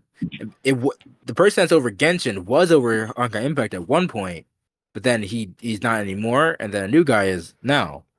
And that new guy is what's allowing both Honkai Impact and Starro to get better rewards. If he were to preside over Genshin, it may change stuff for us. I can't fully say who he is. I don't remember. This might sound vague, but that's just that. You know what though? There's something just popped up in my head, and I just want to give credit where credit is due. And there's another part of Hoyoverse. Well, it doesn't even have anything to do with Hoyoverse, but they helped Hoyoverse a lot. Well, that is Akasha. Akasha helped a lot. It keeps people engaged with their accounts. Yeah, it's toxic. Yeah, I mean, I wouldn't necessarily. Top 1%, yeah, Nico. I wouldn't necessarily say toxic, but it does keep people engaged. It added an extra element to the game, and it makes you can't just look at the negative towards things. You got to look at the positive towards things, and I feel like that that was an appreciation of the hard work, the grind for that one character that you really enjoyed, that you wanted to give that character the best, and then they actually put a rating system, and they gave elements, and it was also some element that where you, as content creators, you were able to use that platform as a tool for easier content. So now you can actually review accounts from different servers. You can, it helped bridge communication barriers. Because sometimes you might not know a specific language, but you can understand build. I've been in streams where I didn't understand a single word, but I can sit there and look at somebody's account and say they have a very good account. They really build their characters well. And now, Shout out to Jester. Shout out to Jester. No, bro. Shout out to Jester. Lynn. Yeah, Jester Lynn be like that. Yeah. So you guys can all agree that Akasha kind of helped a little bit, or no? I don't know if to say it helped. It's in the same vein like I talked about like before, where there's a large percent of people who Genshin players extremely casual, right? It's an even I've noticed based just being on Reddit quite a bit that even smaller percent of people even understand, because on Reddit a lot of what the Genshin main subreddits are, like Hutao mains, I don't know, yelan mains, yada yada. A lot of it just consists of people posting their builds, right? But even fewer of those people who post their builds on there, which are minority people anyways, even understand what Akasha is. Some people are like, oh man, I bet this build is top 10%. Like top 1% what? How do you check that? Oh, there's this website called Akasha. It's like, oh, right? So it's once again another type of niche, right? That's why you see like on Akasha, there's like say 100,000 Shoguns on Akasha. There are way more than 100,000 Shogun mains who play Genshin, right? There's just that's how many people who are on the site, and the people who are on the site are only those people who care that much about their builds, usually. Anyways. Yeah, but there's so many people that always want to just show their builds and show their characters, and what I'm talking about is to be able to show your build with the fan art that you like. You know what I'm saying? Like that draws you to it. Yeah, I would say massive resource, and the people who created, bro. The fact that it went from a thing where you had to throw in screen. I don't know if y'all don't even remember what Enka used to be. You had to you had to literally take 10 different screenshots of your build and put it in there, and then it would put it together that way. Yeah, I remember you were talking about that. Yeah, that's how Enka used to be. And then they started like making this whole API type thing, right? Which is how it is now. And that I remember when people first came out, I used to when I would frequently post my builds on Reddit. Usually my build posts would get like, I don't know, maybe 10 upvotes, 20 upvotes, maybe 100 if it was like a really good build, right? But when Enka, the new Enka first came out, I posted that they got like 600 upvotes. You're like, what is this? It looks so good. How do I do this? Like everyone wanted to do it.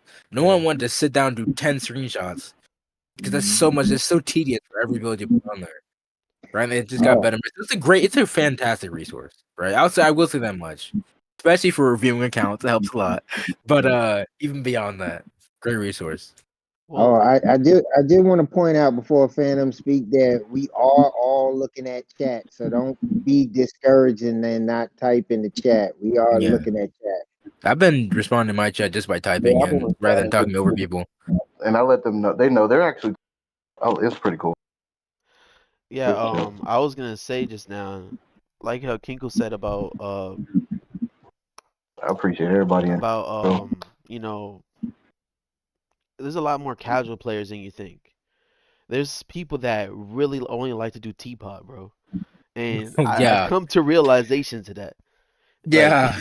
Like, once I realized that, I just let it be, bro. They don't even care about what's going on in the game. They don't care what type of. They don't even know that there was even drama, probably.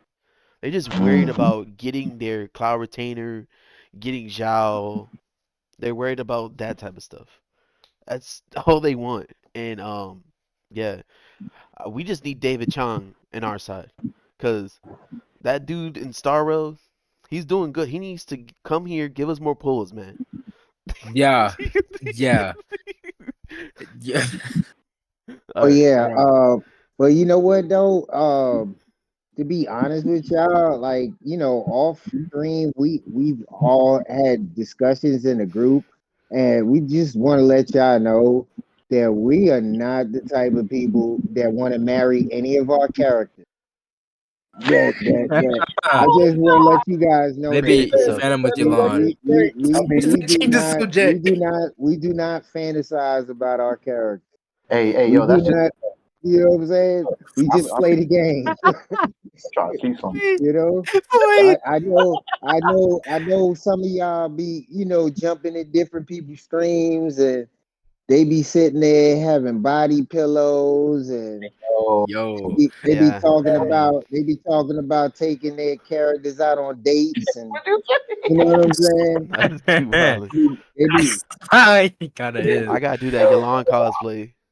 Hey yo, real talk. Hey, bro, get this dude to 1,000 likes. No, what was it? What was like 100,000 likes, wherever it was. Making this man more money than he makes for his job. Get this man to do a Yelan cowboy with fake tits and everything, like he said. Wow. Oh man. You need to post that clip, bro. You need to post that clip to your channel and pin it, bro. And make it your trailer. No. I mean, I'll just keeping it a buck with y'all, gonna see it, or somebody gonna see a bigger try to flood it. Oh man. Yo, y'all funny. Yo, y'all funny. I can cope. Wait, Percy, what do you? Now he Void wanna marry Sino. Yeah, he said he trying to see some. Actually, it's Candace and Dea at the same time. Okay, Candace. Same time. Damn. Because no, for real. Sumeru, it represents the Middle East. You can marry two people. You can do that. Fair, but like, bro, say he double teaming. You can do that. I think he said you can do that. I mean, it's back in the day, Middle East. You can do that. You can do that. We're really trying to see something, bro. I try to see everything. In 4K. In 4K. In 4K. All right. In 4K. Oh man. Yeah. Hey, shout out Tecton, y'all. Shout out to Obi Tecton, y'all. Oh yeah, man. Yeah. What do you guys think of Natlin? Like, what do you think? We don't. What do we know of Natlin? That's the real question. Have we learned? Wait. Okay. I say this is wait. I say this is someone who hasn't even done the 4.2 Archon quest yet, so I don't even know if they talked about Natlin. So let me shut up. Yeah. So Natlin, it's the nation of dragons. It's a nation of war. Not be none of those delegations. Let's go to and talk to Farina. We're going. It's fisticuffs. Bro, you don't agree with me? Kill off. Yo, they just killing off. That's what I'm here for. One word, Capitano, yo. That's it. It's gonna be humanoids, dragons. Bro, he's broken, yo. That would be actually dope as hell to see. He's literally for me, the only thing I can say about Natlin that I'm excited about is that we will finally learn more about Vanessa as the descendants of the true Pyro Archon. That's true, actually. Yeah, that's true because that was in the manga, right? That's true. She's a descendant of Murata, the Pyro Archon. She's the descendant. Yep. And That's and the Archon. and Hopefully, sure. and it was supposedly said that Vanessa transcended. Yeah, she not supposedly she did. She literally showed in the manga that she went to Celestia. Yeah, right. so yeah, but wouldn't that blow you if it's actually Vanessa that is that Archon? I don't. That would be Okay, so what they really said is- wild, but This is what I heard. This is what I saw. So they said Vanessa ascended, right?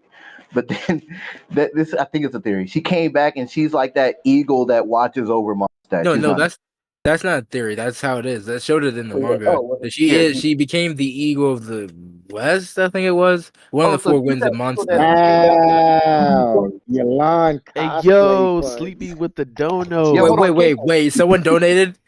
Yeah. What? Yelan cosplay fun? Hey yo, Sleepy Sleepy Wallet. Who did it? Who did it? Sleepy. Wallet. We be trying to see some. He trying to see something for real. Sleepy Wallet. Appreciate it. Didn't she become an eagle? Yeah, she became an eagle. She became baby. the eagle of the West, I believe, for a month. Yeah. On the shark. Yeah. It's just a concept. It's not really I don't think it's a Pyro Archon. It was just somebody, yeah. I think that's not her. My opinion. I don't think it's. I heard there was a theory. I didn't actually watch the video, but I think it was from Ashikai or someone saying that there's a possibility that the Pyro Archon is already dead, something like that. I don't know if that's true. Yeah, Murata. That's what they. But we don't know until we get down. Then there's resurrection of Incandescent or something like that. Somebody resurrected. Probably gonna be a couple people. Yeah. Couple people. What you got to say about that, Phantom Garlic? Really want to Resurrect see Charles something. Vision again. I really want to see something. You guys are funny. Want to see something, bro? That's funny. crazy. I can't wait for this Pyro Archon because, like, I'm gonna tell you something that how I see how the community saw everything. When Bring I Postal Lord back. Yo, when I My bad. saw Raiden at first, people were looking at her like she's not an Archon. You know her design and stuff. What? That's how I saw people was talking about her. And then I don't know, everybody saying she's the best DPS. I love her booba sword. She's the strongest. No, And listen. then out of nowhere, when Nahida started coming out, they didn't like what was going on with her. You know, she was in the cage and stuff. Same thing. Strongest DPS, must protect her. You know, best backstory. You know, best Archon. And Yeah. same thing with Force Lord. They That's C2. said she looked Yeah. ugly. She's not an Archon. I Whoever don't said like they her. look ugly is wrong. I think that's wild. Yeah, all that. And then she's the strongest support / sub DPS. I You knew she know, would the be best backstory. Like No, people want to defend her. Yeah. I want to piggyback off something you said. When people said that Shogun didn't like the Archon, bro. When here's my thing. No, I'm not talking. No, I'm not going down that road about King. Nah. Let me talk. Let him cook. Let him cook. Hold up. Let him cook. Hold up. We're gonna talk about this now. We're gonna talk about this now because Listen. If we somebody want me to ain't talk, had no video. Somebody ain't had no video. We're gonna talk about this now. So we'll just yeah, if show I you want what? to talk about Shogun, I'll talk about Shogun a bit later. That's not what I'm about to get on. What I'm about to get on was the fact when Shogun's trailer dropped, right? I was looking like, wait, she's the Archon. I don't see a vision on her. There's no way she's using her gnosis, right? If she's this strong, there's no way we could play as her, right? I'm thinking she's like all powerful. That's We what I'm can't play saying. this character because she's too powerful. In what world are people saying she wasn't the bro? You know what it was? People probably didn't believe in her until they saw that scene, right? And Yep. what was it? I think it was 2.2's Archon Quest, where she just straight up pulls that sword out, about to Bulbasaur. slash the hell out of it. Bro, at that point, everyone went crazy. I bet there's reaction compilations on YouTube. People going insane when she just slowly pulls that sword out. Bro, Oh man. Yeah, I that bet, Bulbasaur. bro. Mhm. That got people feeling some type of way. And that's where everything changed. That's when the Fire Nation attacked, bro. He said the Fire Nation. No, I don't know. I personally enjoyed that Yemiko trailer. I'm sorry. Wait, hold up. Hey, Uh, yo, Sleepy. Thank you for the donation. You want me a cosplay? Bro, that's not on the tables right now. But like, Oh, right now. bruh, bruh, I didn't mean it like that. bruh, It's a bruh, possibility. Oh, bruh, okay. Thank you. bruh, Thank you for Oh my letting us know, goodness, Sleepy. bruh, that's gonna be what bruh, bruh, Bruh. bruh. In 4K. low. Mhm. In 4K. In In 4K. Someone's gonna Bruh. clip that. He said so right now. Not right now. No. Well, like I said though, same thing with the pyro. I feel the same thing where it's gonna be. They're gonna say, "Oh, she's not a pyro archon. She ain't nothing." Da da da da da. And then I know her. Oh my god. No, but real talk. Oh my It's god, she's the best Orca. Oh my She's god. not Dea. He's pulling this. that's funny. That's funny, bro. That's funny. All right. Listen, all right. Yeah, I got a question, and I just want your opinion on this. And this is referred to Natland, right? All right. Okay. So, all right, listen, pyro element as a whole.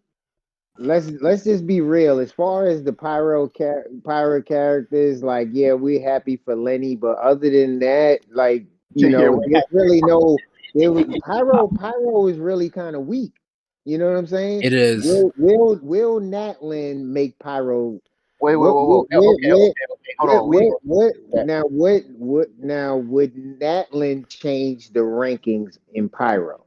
I Do you don't think so. You don't I think?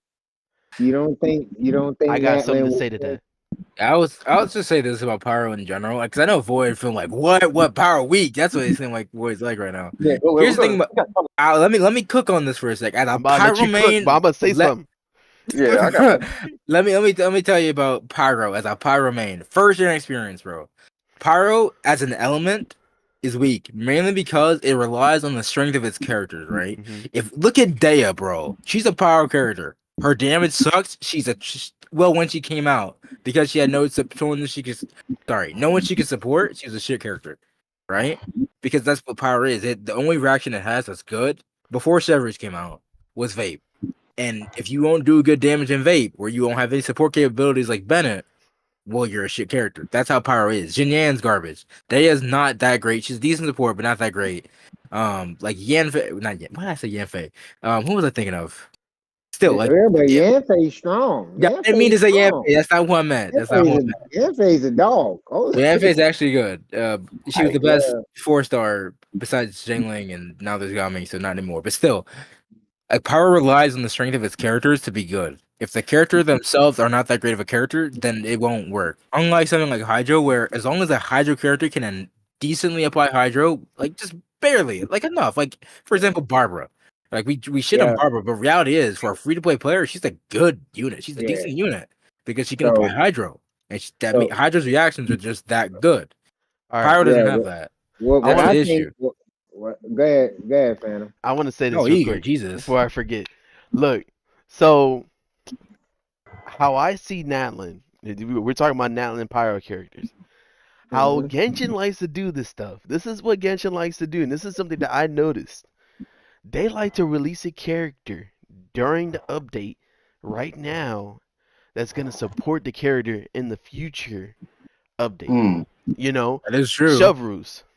That girl right there is going to support everybody in Natlan. Let's look at Sumeru. Candace. Nobody in Sumeru did not need Candace. Now let's see right now what's going on in Fontaine. Everybody wants to use Candace now. If you still like her. You don't have to use her, but now she's more useful now. Yeah. Didn't I say that so long ago? Candace was a future-proof character. Did I not say that? And same thing with Chevruz. She's a future-proof character. Now, obviously, there's character is right now, but the character's gonna come out. That's gonna come out. Boom. Watch. No, you're right. Yeah, it was like that with Shinobu too. Yeah, Shinobu too. That was during 2.8 actually. Mm-hmm. 2.7. But yeah. Yeah. Where, she came out, she was trash. Even MTaz made a video on her. She's the worst Electro character came out. And that ended horrible for him. Everybody when Sumeru came out, they said, "You're dumb. You're dumb." Bro, everyone was Yeah, trashing on but Shinobu, bro. yeah, but you know what? You know what my take is on this, and me and Void had talked about this a few times, and I feel like not only that, What's up, yeah, Nate? you right, Phantom, when it comes to Chevrus, because I talked about Overload is going to be really strong in Natlan, because in Natlan I feel like it's going to be a place where we're going to be fighting a real abundance of ruin guards and a lot of like the giant healer trolls and stuff like that. I think we're going to be fighting a lot of big mobs to where we won't be able to group them together like that, to where we just have to rely on knockbacks. And I also feel like that by that place being close to Sumeru, that Dendro is going to play a big part, and I think there's going to be a lot of characters that's going to make burning viable as well. Boom. Fire. Burning. Burns alright. Yeah, AoE Burns pyro alright. damage. Some of y'all. So we get a burn support better than Toma. Which That today it could have been. that- So sad about that. and then all right, and then on top of that, they haven't missed on an Archon. Like every Archon was a little bit better than another. Because you gotta look at it. We had Venti, then we had Zhongli, then we had Raiden. You know what I'm saying? Then Nahida, then Farina. So now expectations are very high for the Pyro Archon. And we already know the Sarita is gonna be the strongest. Yeah. Right. So the Pyro, by meaning that the Pyro Archon has to synergize with Nahida. Has to have some type of burning in his kit. You the Archon of Pyro itself. You gotta be broken Pyro. I don't care what nobody say. Bennett. You gotta be broken. Like I mean- if Hu Tao hits harder than Pyro Archon, it's gonna be a problem. I mean, arguably, Kazuha is better. I'm just saying though. That's the see. This was. I'll let you finish. I'll say my bit after you finish. Like. Okay, so what Hydro character is outperforming Farina right now? Waterboy. Wait, say again. What was the question? I said what Hydro character is outperforming Farina? Waterboy. It depends on what context, right? Buffing, no one, but hydro replication, Yelan and Xingqiu. Like it. If that's the thing. So Neverlet's not in the equation either. I did a different. Like I said, depends on what context you mean outperform. I mean, obviously, Neverlet the main DPS and Farina's a support, so there's a difference. But just in high, you gotta look at Hydro. Okay, utility wise, because that's what Hydro always been. It's been an enabler element. So and Farina fits in so many different situations where she fits in more situations than any other Hydro character. The thing is that she does like 3 different characters in one thing, Yeah. She does Kokomi, she does the damage buff of Mona. She does the damage that you need from, I guess, from Nouvellette, you could say. So she could walk on water. It's Kokomi. Yeah, and she got the sub DPS hydro application like Xingqiu and Yelan. Yeah. Yeah, but basically you gotta look at all of the Hydro characters as a whole and what would justify this character being an Archon. And they did a good job with that. Oh yeah. Meaning that, that is the only way they could have done it, the way they know did what I'm it. saying? So now look at all the Pyro characters that we got. We got Lenny. Lenny hits hard. Hu Tao hits hard. Yoimiya hits hard. Bennett is Bennett. And then guess what? You're gonna be That's funny. listen, you're gonna be listen, Oh, you're gonna be you're gonna have to compare that part of the game too. Bennett and the Pyro Archon. Look how long people been saying forever, Bennett's the real Archon. I mean, he still is.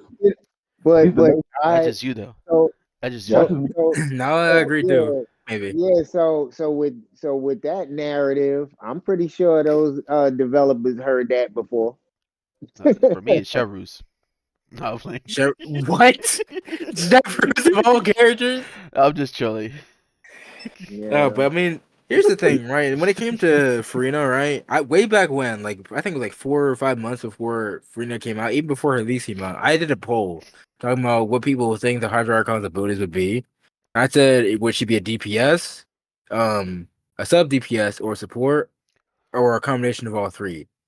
My thought process would be a combination of all three because that's all they could do. Because the way Hydra was that every single the top of every role that Hydra needed to be was filled out, except for DPS, right? Which now we have new blood, so now it's filled out. But the thing is that like either she could be a main DPS or she could be a support because of how Hydra is, or like a combination of all three to be like a amalgamation of multiple types of support, right? And the thing was, I didn't think she'd be a DPS because, well, she's the Archon of Hydra. Hydra is as a support type element, so she needs to be some kind of support. So she has to be a mix of all three. That's what she came out to be. So what I'm thinking we should do now, we can pivot to this in a second, but talk about what we think our prediction would be for a type of kit for the Pyro Honestly, Archon, yeah. Pyro. based of which we already have in Pyro. I honestly see. I don't know. I look at those archons totally different. I don't look at any archon as a DPS. I look at every archon as a support. You know what I'm saying? It literally goes with their lore. Like that's pretty much how they're designed to be played. Like they basically utilize the power that they protect their nations with, literally. And you know what I'm saying? So therefore, that's why they can synergize in so many different team comps because their support. Field 100%. Franku? I could see why you say that.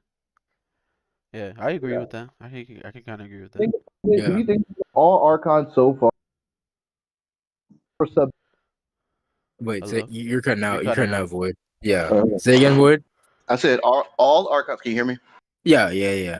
I said all Archons, one way or another, are off field support. Which one's not? I mean, it's aside from Ryan, Shogun, she's a sub DPS, but she can be played off field with her skill. Yeah, it would feel weird though, but And yeah, you she's could just do EM, but yeah, you- as But hyperbole. what I'm saying is, I can see a support, some type of support capability with the Pyro Archon. It would feel Hopefully weird not. though. It I is going to feel think weird, but here's the it thing: felt how I felt with Hydro, but it we worked. don't have like even Shogun herself isn't made to be like a super straight DPS. I mean, she is a DPS, yes, but she's like a DPS who has a support capability. We don't have an Archon dedicated to complete straight up DPS like we have for some characters in Genshin. I have a feeling that's what the Power Archon could be. But then again, that'd be super lame for an Archon, so I don't know. I don't know if it would be that shallow. To your So question, I don't know. Like I would say, like it could be a DPS who buffs themselves, but that's just straight up Utao. So it's kind of weird. so to Yeah, answer, but go ahead, boy. You're cutting it out, boy. By the way. Make her the better D-Luke No, I funny was just short. talking. I was just stopping and talking because they were talking. Yeah. Yeah, go ahead, boy. If y'all can hear me, let me know if y'all can. Yeah, you good. You clear. I think the Pyro Archon is going to be going to have some, like Franku said, that does make sense. It's going to have some part of off-field support, but what I would like to see is all that gold, right? And it's just straight on-field Claymore, but wields the Claymore as if it had a regular sword. And there's an infusion, like Bennett, you can do an infusion with the with Pyro if you wanted to. It's not like, okay, you do his skill, you can just infuse whenever, like, and then the burst is some type of support that buffs everybody's attack. You know what I mean? Like Farina buffs overall damage. Nahida does EM. I think his burst going to do overall attack. And there's going to be an infusion with the Claymore, but he moves his DPS. It's like he just moves fast as, or she moves fast as hell. That's my thing. Man, back on them Archons too, man. Yeah, like I never. No, hold on. I gotta say, bro. We gotta answer the question. Everybody answer the question. What was the question? The question was, what do you think the Pyro Archon's gonna be like? What do you think the kit's gonna be based on what we have right now? Oh,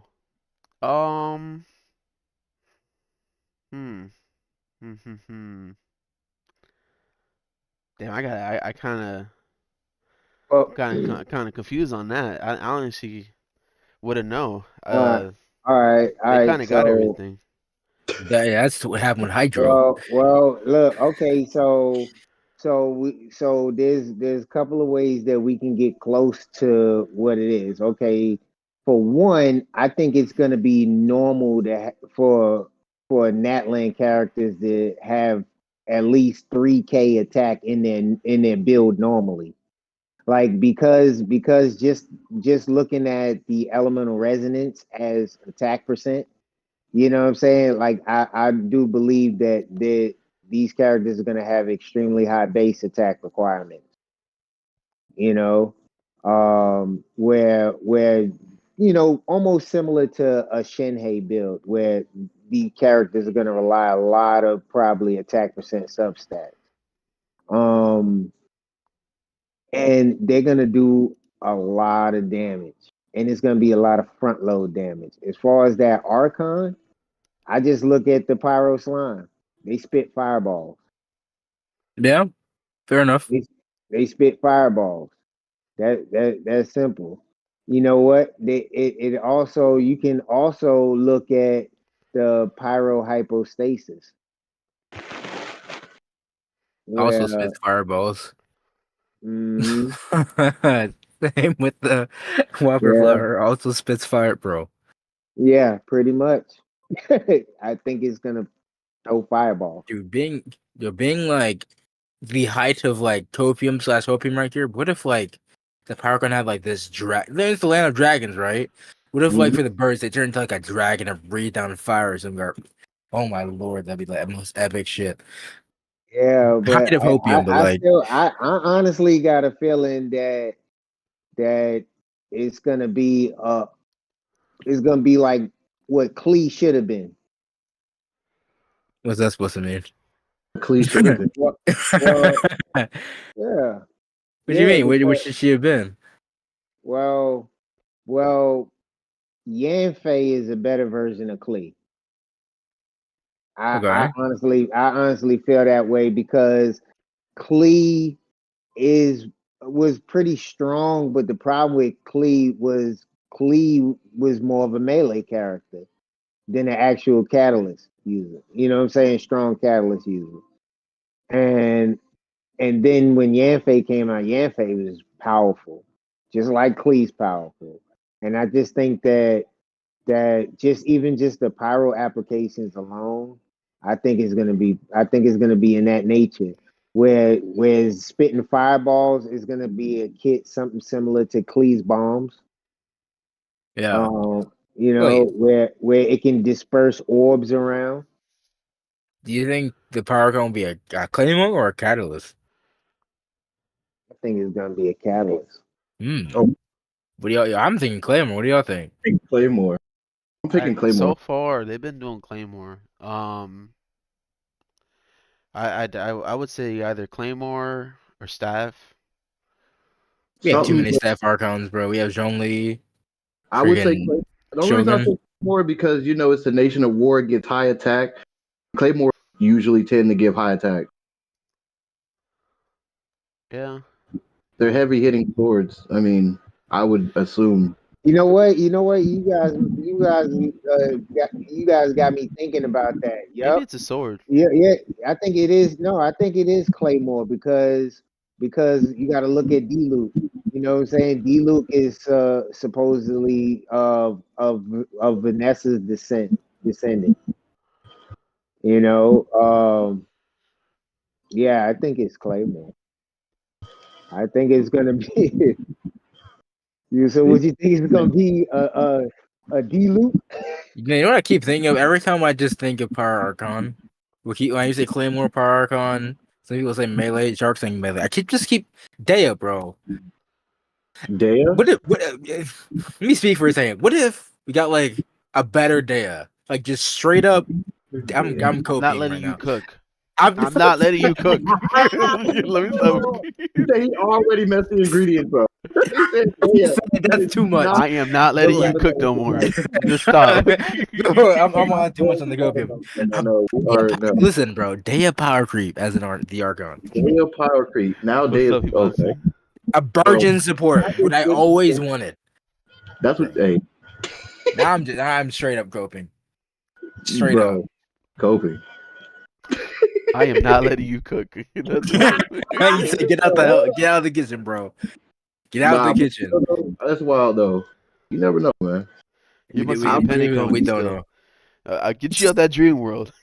Get you out that dream world. you better stay alive. Swords and bow or bow? Oh, for real, red guard? Okay, sword or bow. So, chat. What do y'all think? All right, I'm gonna make a. Let me make a. He's making a bowl. Yeah, let me make one real quick. Hold on, let me I kill can this make up. one too. No, I'll make a bowl. I want to ask this real quick, chat. I'll let it before we're talking about that. We're moving to the chat now. I want to ask this real quick. Do you think are you gonna stop playing Genshin for Wuthering Ways? That's a good topic to 50. I had a question in my head, and while they're answering that question, I want to just say, like, do you guys think like this sentiment is going around all everywhere? I said it myself already when we talked about Wuthering Waves way back when. Do you guys think that Wuthering Waves has any potential to be a quote unquote Genshin killer? I don't think Wuthering Waves is that. It's a good game though. 'Cause to me, I didn't see nothing. I only saw trailers of it. And the trailer looks really nice. First Trailers off, look nice. Wuthering Waves trailer looks really nice. But I don't think so. I don't think it's gonna be a Genshin kill. I would the only thing that killed Genshin is itself, bro. My Real take talk. on that. My take on that is, just make sure you write your login information down and put it in a safe place where you can remember. Nah, but on a serious note, Wuthering People are going to Waves, I don't think it's gonna do that because it looks to me like a Tower of Fantasy. To me, the graphics look like that. When you Like say how- go put Tower Fantasy in the coffin, It's like a polished Tower Fantasy. It literally That's is. exactly how it looks like to me, bro. And like, honestly, to be fair, I kind of agree. and I don't want to sound like that. I don't want to be like, oh, you know what I mean? I'm just saying how it looks, bro. Like when you open up the menu, kind of reminds me of it. Yeah, I said You that know, earlier. It like, really, dude. That UI has got to be inspired by Tower Fantasy. And to be honest with you, Bro. I don't know why. Tower Fantasy's UI was abysmal to me. it just Real looks like talk. it to me, bro. Yeah, but Edgard said something perfect. He said Genshin killer, no. Possibly niche competitor at best. That's basically what it's yeah. And that's my point, and that's why I'm hoping it does, right? Well, Genshin right now is literally a monopoly in terms of open world gacha right now. Like, there's no one who even remotely competes with it except for Starro. And one, Starro's a different genre, and two, Starro is another Hoyo game, so Hoyo could literally care less if Starro makes more money because at the end of the day, it's their own bag, Let me right? give you an example. You can't kill something that people keep coming back to.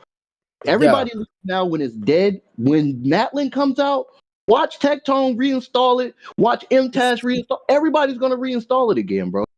They did it I with don't know about Fontaine. those two. They did it, dude. He did it Maybe with Fontaine. maybe MTash. Yo, I don't you know about love Tectone. No, Tectone. Maybe said- MTash. I don't know about Tectone. He said after 4.2, he stopped. He said, he doesn't like it anymore. But he re-downloaded to see what Fontaine was. I don't know. I don't know if Tectone did not that. him specifically, but people in general. He did say he did. But people that say they're done with it, go back to it. When it's a new game, people say they're done with Pokemon. When Gen 10 comes out, they're going to get the game and try it out. Okay. Okay. That's all I'm saying. Yeah, but that goes back to what I said. Make sure you put your login information, write it down on a piece of paper, put it in put it in a nice safe place where you'll be able to remember it because eventually you'll log back into the game when you feel like it. And it's really when you feel like it. Yeah. And that's When- all that matters. I think it feels good to have options. Like like I'm not even really worried too much about Withering Waves, mainly because I have enough content right now between the accounts that I have. I'm actually juggling 2 games and I have 2 accounts on one of the games. Yeah. And honestly, I'm playing Genshin how Genshin was designed to be played. It was only designed to be able to, you log in for about a good 30 minutes. You go ahead and, do your dailies, maybe do a little quest. It might take 15, 20 minutes. Mhm. Whoop, whoop, and then you log out and then enjoy the rest of your day. But Yep. but if you want to play a little longer, you can play a little longer. You can go ahead and search for chests. You can go ahead and it's things to do. Just like in Star Rail, like it's so much story content that I haven't even went through that I have enough content to not even worry about these future games. When they come, they come. It's okay to talk about them here and there, but that's it. It's just talk. I'm not thinking too hard into it because I'm enjoying the content that I'm playing with now. Yeah. Just like everybody here. You guys wouldn't be enjoying it too if y'all, you know what I'm saying? Like if y'all wasn't here right now. So, Right here, right thank now, y'all for emerge. being here. Hey, listen here. Hey, you know what? I can't say nothing. I am not using any electro characters on my account until I get the goblin. Oh, so it's scattered and skyward now, so no more of that. I said, It's shut that. skyward. It's shattered. Real talk, bro. Right here, right now, emerge got power crap, bro. What? I have never been more annoyed at a showcase. Bro, I haven't like fully talked about why I hate it. Let me tell my story, bro. Bro, I watched that thing. Dude, when I heard that, I'm like, holy shit, what is this abomination? I go down to the comments, just every comment just says it repeatedly. I'm like, oh my god, Jesus. I legit cannot play the character on English. I'm forbidden from touching English with that character on my team. I can't do it, even without cons, bro. Just the moment I hear the way she says it, I get annoyed. It got right here right now. Got power crap. It's over, bro. Yamiko got power crap by Jin Skyward, shattered. Skyward, shattered. Huh? Skyward, shattered. Huh? Huh? You heard me. She definitely replaced Yamiko with that. That It's like noise. JP Lisa climbing. Yeah. That's what Shark said. Basically, what he said is, she got more Yamiko's Oh, skill. it's okay. Um, Yeah, but because you can actually just use them both on the same team. No, Yeah, Problem solved. that's cancer, what I bro. wanted to see, bro. I need to Problem make a short solved. out of that. I need to make a short. Oh my lord. Right here, right now, Skyward Scatter. Just put Yamiko mains right now. Boom. Uh, Hi, Miko. That's funny. that's yeah, wild. yeah. I mean, it is what it is. But I just want to stop for a sec. Logan, what's up? How you doing, man? I'm doing good. Oh, snap. Everyone say hi to Logan. Hi, Logan. What's up, Atlas? Hey Logan. What do we have? Like one of them like what do they call it? I don't know. The ADD meeting? Not ADD. DD. Yeah, the sober things. God. Yeah. Yeah, those meetings. Somebody cancel. All right. Yeah. You guys are funny. Skyward and Logan Scatter. Paul. Hey yo. Hey, yo. This is one band that I can't even really touch. Like I said, I'll pull on Zhao's banner. See, and just until I get some more Yao cons. Let me ask I, Logan some questions. Go for it. Alcoholics Anonymous. Some of the things that we asked earlier, it was Wuthering Waves, do you think it would succeed? So the thing with Wuthering Waves, right, is all games after COVID have a significant debuff than anything before it. Real talk. Genshin, if it was released today, would not have the same impact that it. Okay. Bro, with Yep. the puns. Yep. Bro, cooking with the puns. You got Navi Alright, in the cook. It wouldn't. It's always going to have that severe disadvantage, right? And there's so many people that just came to Genshin in that time of free time. Now they're just stuck there. They're not really looking for anything else. Wuthering Waves is fighting an uphill battle against Genshin. The only way that any game, for that matter, could compete against Genshin A World is War if II. it's not really being compared to Genshin by itself, and people take it at face value, and Yeah. then they're able to appreciate it for what it is. And if that happens, then it's able to compete on a higher level with Genshin. But with Genshin's current following, I don't think anything will be changed with Wuthering Waves. Yeah. Hmm. And that actually made me think about something else. We talked about sunk cost fallacy earlier, right? That comes into play when it comes to people moving over from Genshin to a different game. Because there are a lot of people who aren't going to want to leave their accounts and go pick up another game. It's the idea of people don't want to have to, they have all this time invested into something like Genshin. They don't want to have to go and do that again in a different game, right? So they're going to hop on Wuthering Wave, see how much stuff they have to do to get to that same point that they were in Genshin, be like, shit, I ain't about to do this again. I'm going back to Genshin, right? And that could happen too. That's something to think about. And then you look at a current following that Genshin has, right? So you're a new player. You're looking at Wuthering Waves versus Genshin. You can either try out Wuthering Waves, which doesn't have a in-depth knowledge of how things have already started out, right? But you could be there and not have to deal with really any of the FOMO, right? Because you're there since day one. But then you go to Genshin, there's communities already established. All of the groundwork has already been really taken care of. Right. So yeah. Have you been playing Starro? Me? Logan? No, not yet. Okay.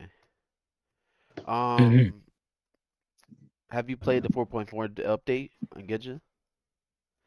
The new area? Yeah. Barely. Oh, you touching grass. Real life update. You got the real life update. Get the real life update. Okay. No, it's been really good though. I think you should take the time to do the story. It kind of give more opening to Fontaine, even though we're in leeway. So yeah. Y'all think? Sorry. Have you been nitpicking? What? Hey, yo. Okay. Real talk. I've been working on the other account that I have access to right now, and I was able to grind some primos, and I got Shan Yun. So Oh, nice. that's been keeping Wait, up all over my in time. Nahida? Well, They got a Shao. yeah. I guess. Hey, so, They're all Shao right, so mains, look, but like Yeah, I guess. What'd you say? all right, Scott? yeah, well, I'm saying that everybody just getting on Logan about his exploring and whatever. So, if you guys don't already know, Logan does play a lot of TCG, and that's a part of the conversation that we really haven't touched on. And we don't even know if any of you guys actually like TCG. You guys like TCG? I don't really like it. I mean, it's aight. It's aight. Overrated. I could go ahead. I'm gonna say something. You I done? mean, I'm pretty much done. I'm done. All Pretty much. It's aight. So here's what it is for me in TCG. Okay. It could be tricky sometimes, right? But here's my thing on it. I feel like it's trying to be something, and it's nothing like Yu-Gi-Oh or it's nothing like those type of card games. It's not really like there for it. Now, if they had like some type of promos or incentives behind it, people might play it more, but they don't care for it for Right. that side of it. Mhm. Um, as far as that, I used to find it enjoying, but I find that it's more of a time waster where things could turn around and you just lose at the last second. Yeah. Yeah. The way that I can't quite. That's I just say that's your opinion. Because with TCG, I actually think it's a very good game. It's a very good game where it's also a game that can actually, just played with real trading cards. And a and a I guess a box with random like little hexagon shaped dies or whatever. I think that we can actually be a thing. Um Now, yes, it has its fan base, and there's even tournaments in it, so there are a lot of people that do enjoy it. And I don't want, people's opinion towards it just like say, hey, look, I don't want to touch the game. I don't, I want to at least, like let everybody know it is a very good game, and just give it a shot. If you don't like it, then you don't like it. But just give it a shot. Well, they give Yeah. people a Um, shot by well, you haven't made well, you did play it on a new account in Asia. It kind of makes you do the TCG story. Yeah. Like I mean, yeah. I So tried they make you when it go through first there. came out. When it first came out, I did try TCG for a bit, try to make up like a Yoimiya deck, and then I was playing it for a bit. I just couldn't really get into it that much. It felt too slow paced for me. That's all it really was. but it is competitive. Yeah, I know it is. I've Um, seen some, and like so Shark is saying in my chat, he's saying a lot of TCG players are competing in community based TCG tournaments. So there's that too. yeah, but it's okay. It's pretty healthy to have patience. You know what I mean? People play chess all the time. Yeah. Uh, so some people don't mind that. All right, You what's your know, thoughts the on way that? that I the way that I see it, right, is the really only mandatory TCG that they gave to us was, I don't remember which 3.x it was, but we had a TCG event, right? And that Uh-huh. was their way of really seeing what the community thought in TCG and the way they wanted to take it from that point forward. The way that they were taking it initially was it's really easy to pick up because a lot of the people that like me, I wanted to play a card game for the longest time, like Yu-Gi-Oh. But the problem is that entry level is so tough. You have to spend so much to get the extra cards, right?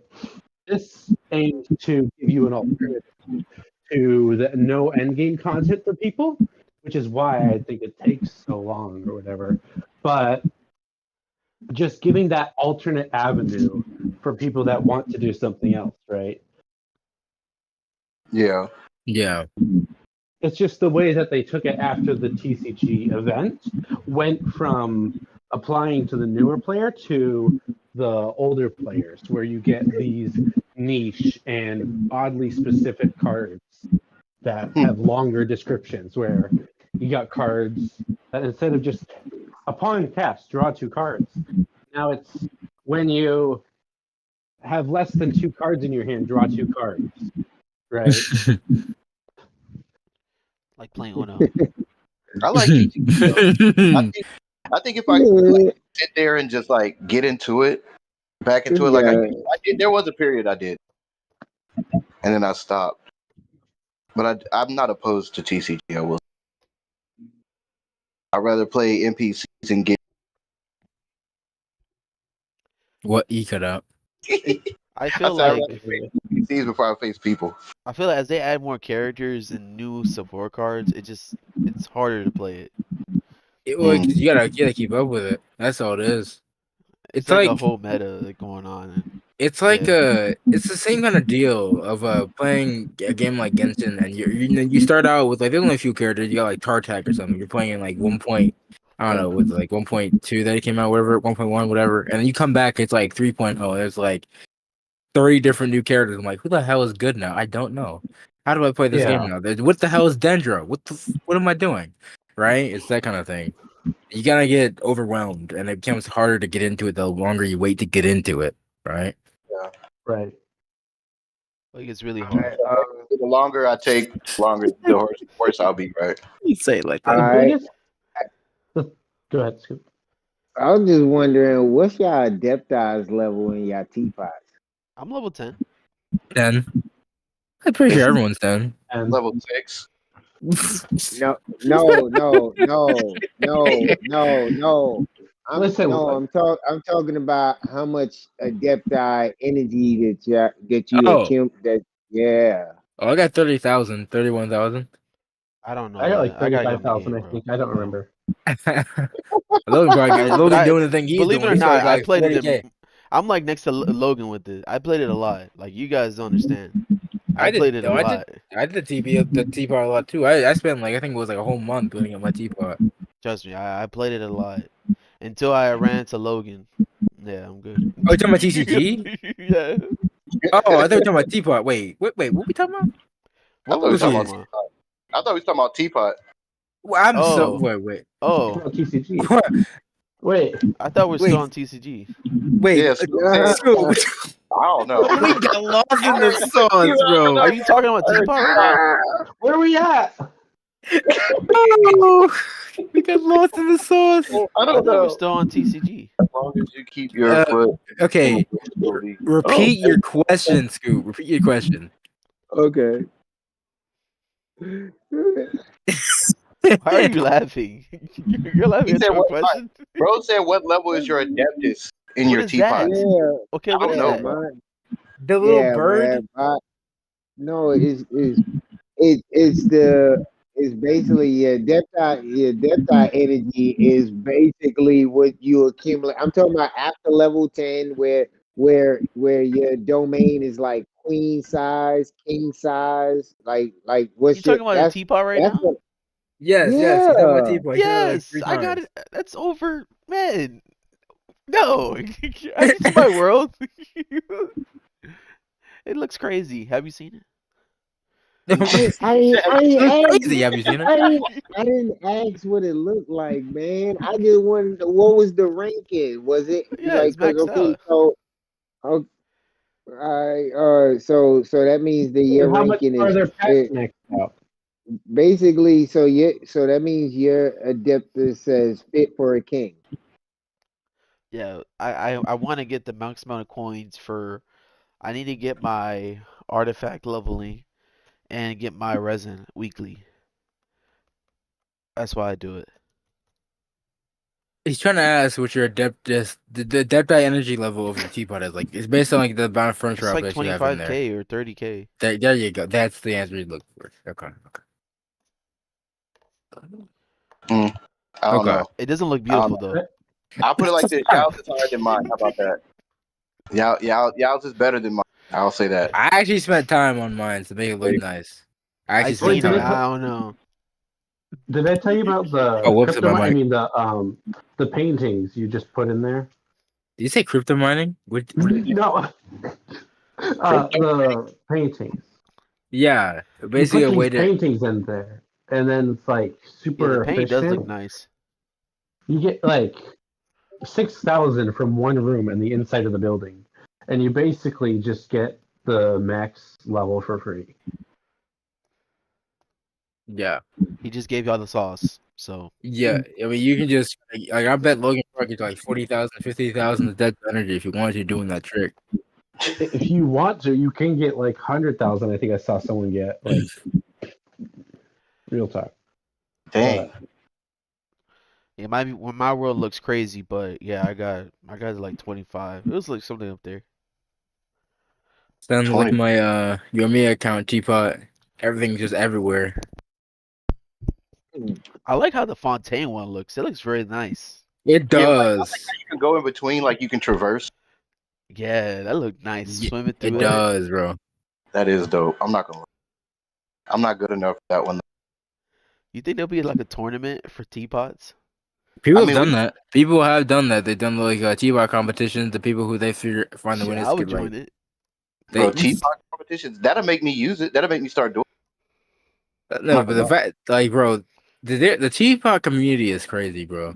Let me just talk about that, bro. There's a whole subreddit dedicated to Teapot. It's not even called Genshin Teapot. It's called like Genshin Homeland or like Homeland something. I don't remember. I can't remember what it's called. But bro, the amount of the crazy things people create in Teapot is insane, bro. They Yeah, create but so much in there, bro. People that just they get on Genshin and play like Minecraft. They go yeah, chop up wood, get materials, and they go build shit. That's how they treat Genshin like in another Minecraft. I They don't mean, care they about treat it like primos. They don't care about pulling their favorite characters. Now they care about building the best teapot possible, bro. next And is gonna they that's gonna turn it into all right. Fortnite. Which leads me to asking this. So, what other game gives you all of these options? Fortnite, Roblox. Grand Theft Auto. Hey, maybe. I'm talking about Genshin. I'm talking about Genshin as a whole. Yeah, that's what What I'm do you? saying. Like Fortnite, Roblox. Yeah, Those, you know GTA. how much stuff you can do in Fortnite and Roblox? Like, bro, there's so much, especially Fortnite now, bro. Like, I Yeah, don't even like Fortnite. Fortnite. I'm saying this. Like, Well, there's a lot you can do in those games. Minecraft does. Minecraft too. Minecraft as well, especially with mods. Sims. So Eh, so you're comparing Fortnite, Roblox to Genshin Impact? Okay, yeah. Scoop. What do you I think? mean, it's What's not your? a I want to gotcha, know but like in terms what of is your the scope of things you can do, you asked like that can do all these things. With that specific question, that's why I say Fortnite Roblox because they have a variety of things you can do. If that's what you mean. I think the If you're closest talking for about real. Genshin itself, like the combat, all that, then it's just Genshin right now. But Yeah, you want to say that's what, combat. yeah. Story, I mean, it's got like Sorrow. There's some there's competitors, but like, I would come say on, Legend of Zelda. yeah, Tears of Tamaris, yeah, Tears of Tamaris. No, what's it called? That's Tears of the Kingdom. Well, Jesus, I'm thinking of Kingdom. Koyo game. well, Genshin was inspired by Breath of the Wild. True. So yeah. So yeah, yep. Phantom got a good point. You know what I'm saying? He just reminded me of that. Yep. That's And I've played Zelda from the first Zelda on Nintendo. I'm talking about the gold cartridge. Hey Boom. yo, old, the gold old, cartridge. old. Oh, you talking about 64? Oh Lord. No, I'm talking about Ocarina of Time. NES. Oh, I'm talking about NES. Old. I wasn't around. Oh. That's NES Oh. old. gold Dang. That's contract. before me. Legend Dang. of Zelda. That's before. 1987. That's before me. Damn. That's before all our times, That bro. one. Definitely before me. 87 is before me, bro. 87. Yeah. Dang. I was still Dang. swimming around. Yeah. I think we all was still- 87. Yeah, we all was swimming around in our daddy. What did you say, Sue? That was a wild way to put It's it, not wrong. It's the truth. Oh, bro. I'm way younger than I wasn't conceptualized until much later than 87, bro.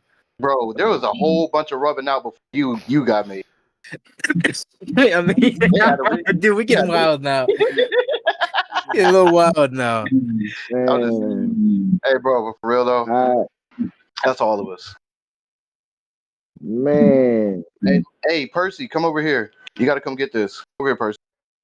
Wait, we'll get what? Hey, He's- yo? I don't know what He's they're in my doing. Yeah, He he's might, my he boy. might have good stuff. I don't know. But look, Nah, he's in my world, bro. I've been playing is there anything Genshin else this I whole want to talk time. about? Or Bro, this whole time we've been talking for 2 hours and 38 minutes. I've been playing Genshin. Hey, we're going 2 hours. Jesus Christ, we're going for a while. Yeah. Mm, Anything else we want to talk about? yeah. The way C6 Yeah, Bennett I think discussion has changed shit. because of Shin. That Dude, okay, I got a question. I got a question. Ooh, I got a that's a Wait, good say topic. that again. Wait, what What you he say? say? I'll repeat what he said. He basically said the topic of C6 Bennett has changed because of Genuine, and I want to talk about that. As someone who's religiously tested out Genuine, right? What I've noticed is you can and someone said this in one of my comments. You can wait, there's some like background noise. What is that? Absolutely. Oh, my bad. Yeah, I'm like, wait, what is that?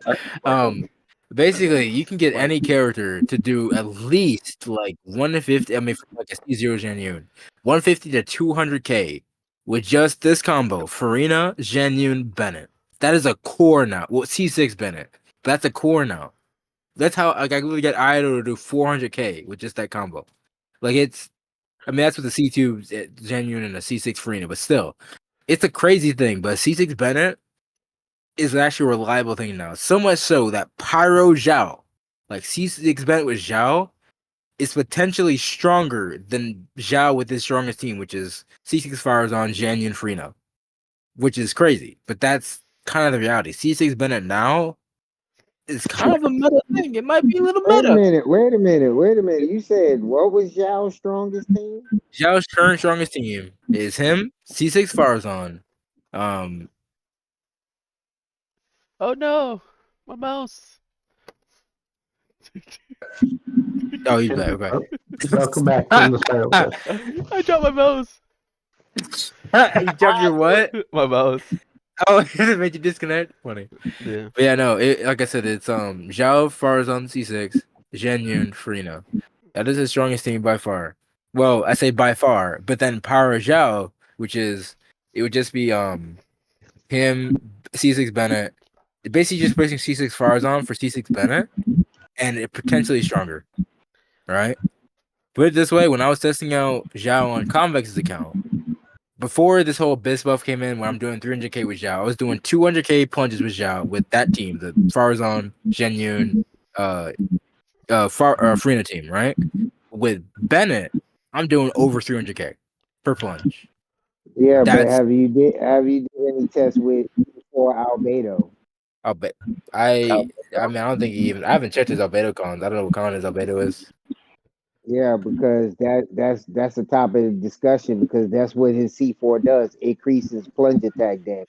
So, you kind of like, can't quite say that definitively unless you actually have that's his strongest team. That's his strongest available team because not too many people have C4 albedo. But I mean, C4 I got a question after you're done with this. I got a legit question. Okay. And this is for the day oneers, bro. There's only two of us in here. Okay, no, this is because this is going to go. Everybody's about. Okay. So, do you think day oneers that are out of the game have the right to tell worldwide that this game is bad? Huh? I mean, if they didn't like the game, they didn't like the game. But I mean, here's the thing about when you say something's bad. When anyone says something bad, I think the people should give credit where credit is due. Which people who experience the game do. They say, I didn't like the game, but it's a good game, right? Like I say with Starro. I'm not a super big fan of Starro how it is, but it's a great game, right?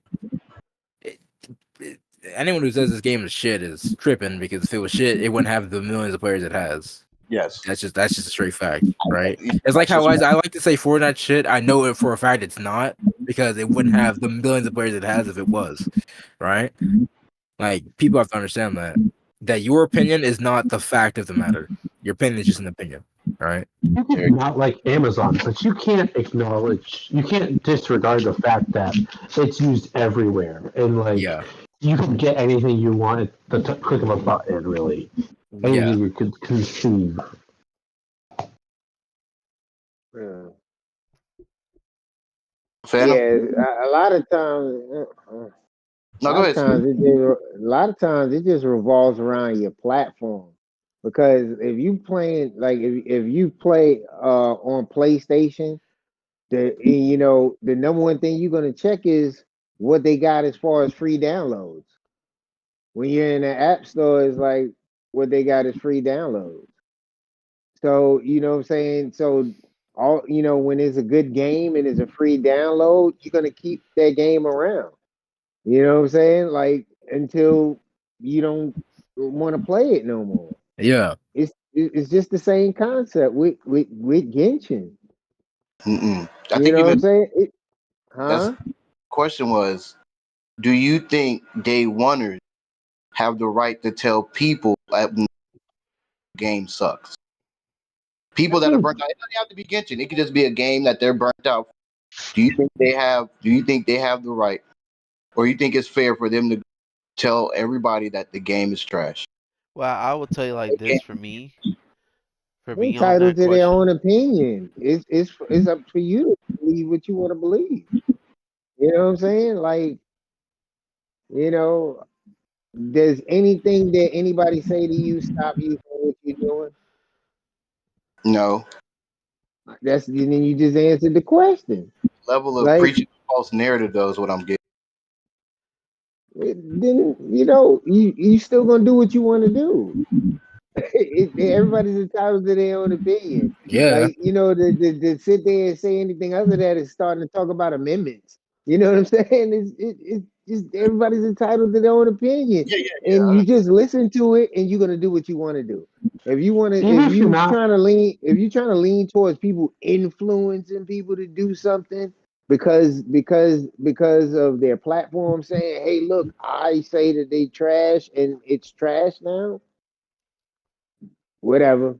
People gonna believe what they want to believe. You know what I'm saying? Like for me, I have to tell you the truth. The only person I need to believe in is the higher power. And that's it.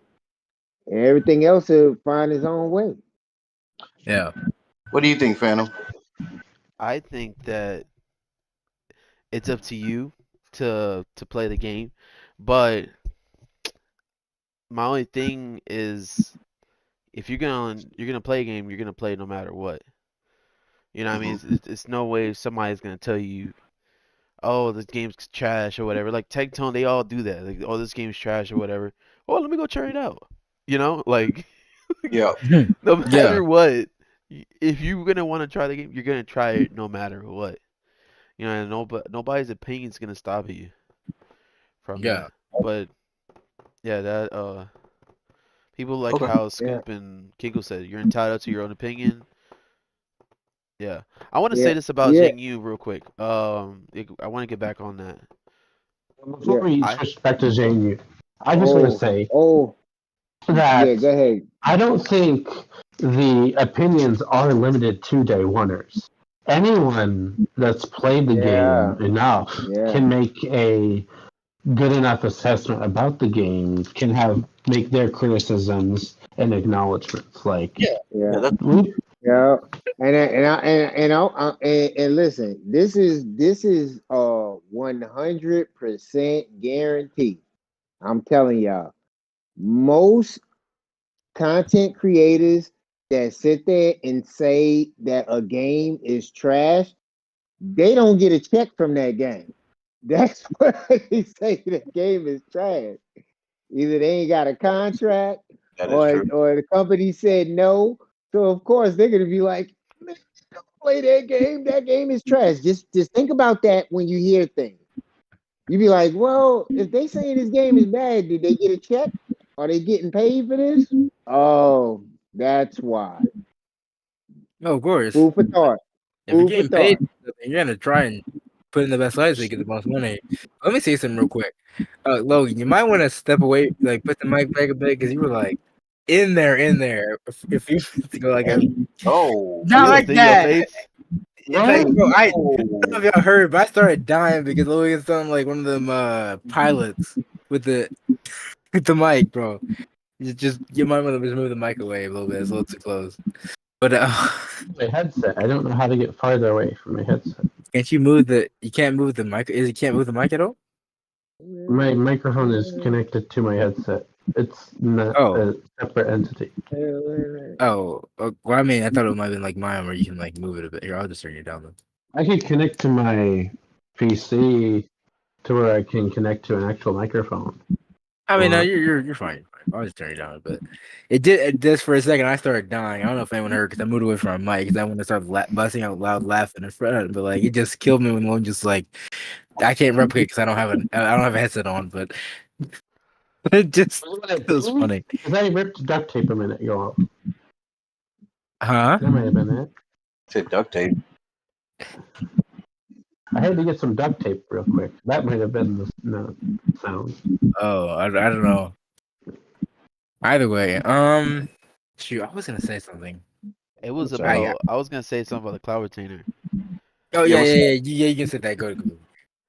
dude. Like the amount of stuff that I've seen the past 2 weeks that they have done with her, it just shows that anything can change the meta.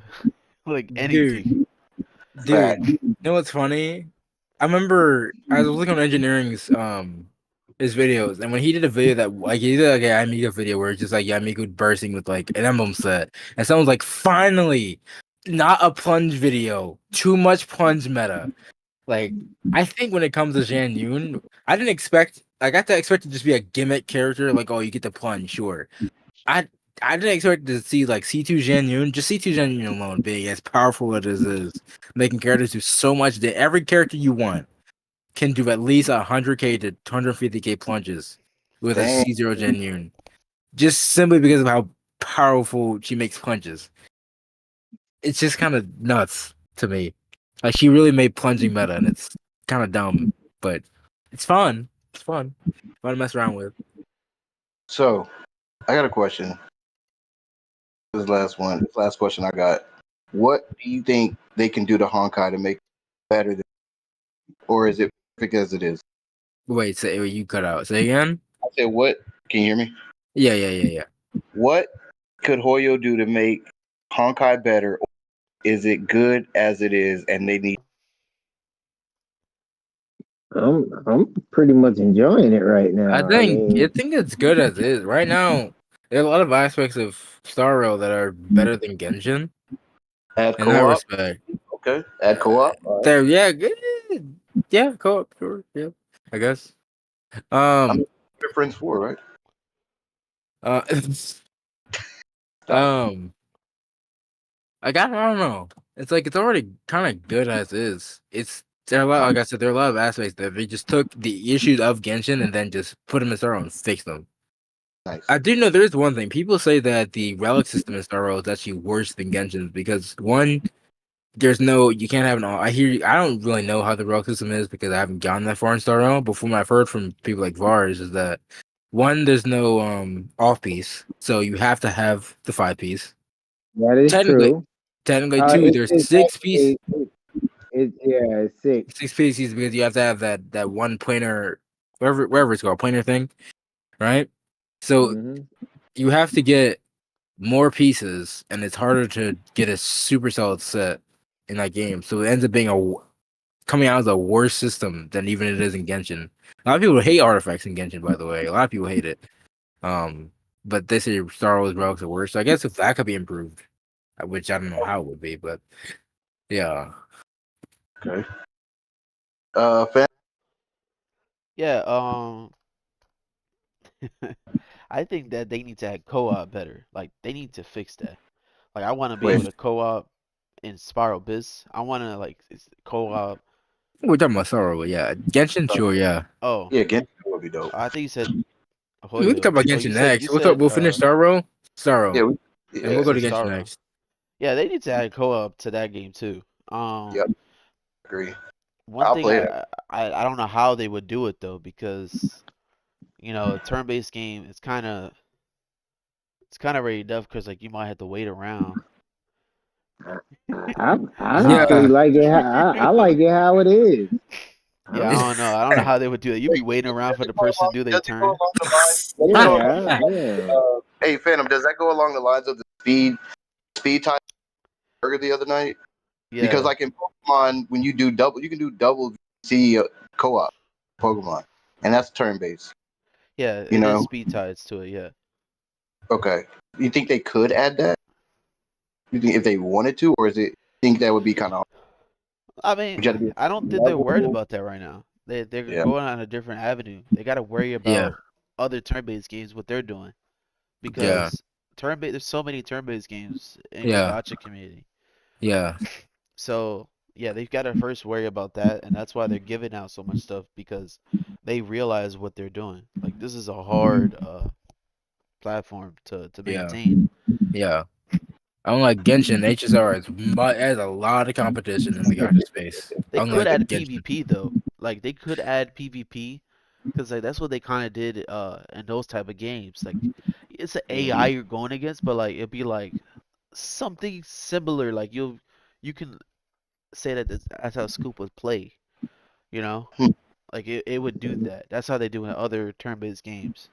Mm. You know, but they could make it real, where you could go against each other. That The would be problem with tough. like Well, I mean, can't do the that. the thing Digimon did about it. the problem with like full on PvP in a gacha game is that unless you balance it properly, it's just straight pay to win.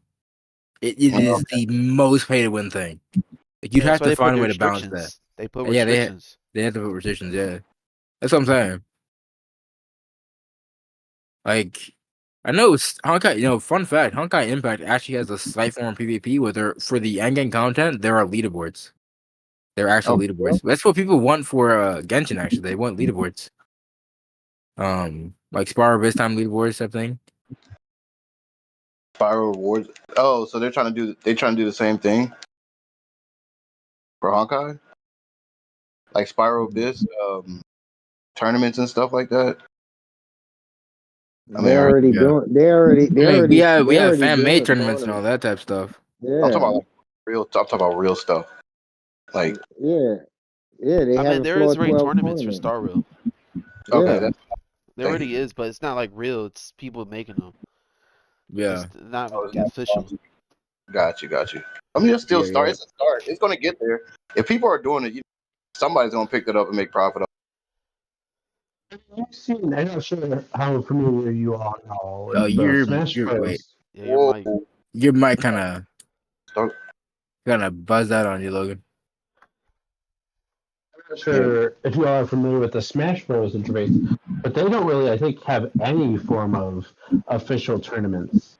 And if you look online, you can find a ton of those Smash Bros. Tournaments. Last I Well, checked. wait, do they still do that? Because I heard that Nintendo, they're banning. Of course they are, Smash Bros. bro. They're Nintendo. Oh my find god. out, like if they find whoever's doing that, if they find out, they're gonna ban it. But my point was, we've seen to the degree Smash Bros. Has had success with Oh, got you. these, like unofficial tournaments, right? Yep. That they can work for sure. You know Yeah, what? it You're could right. work. You're right about that because I remember that. I remember Yeah, it could work.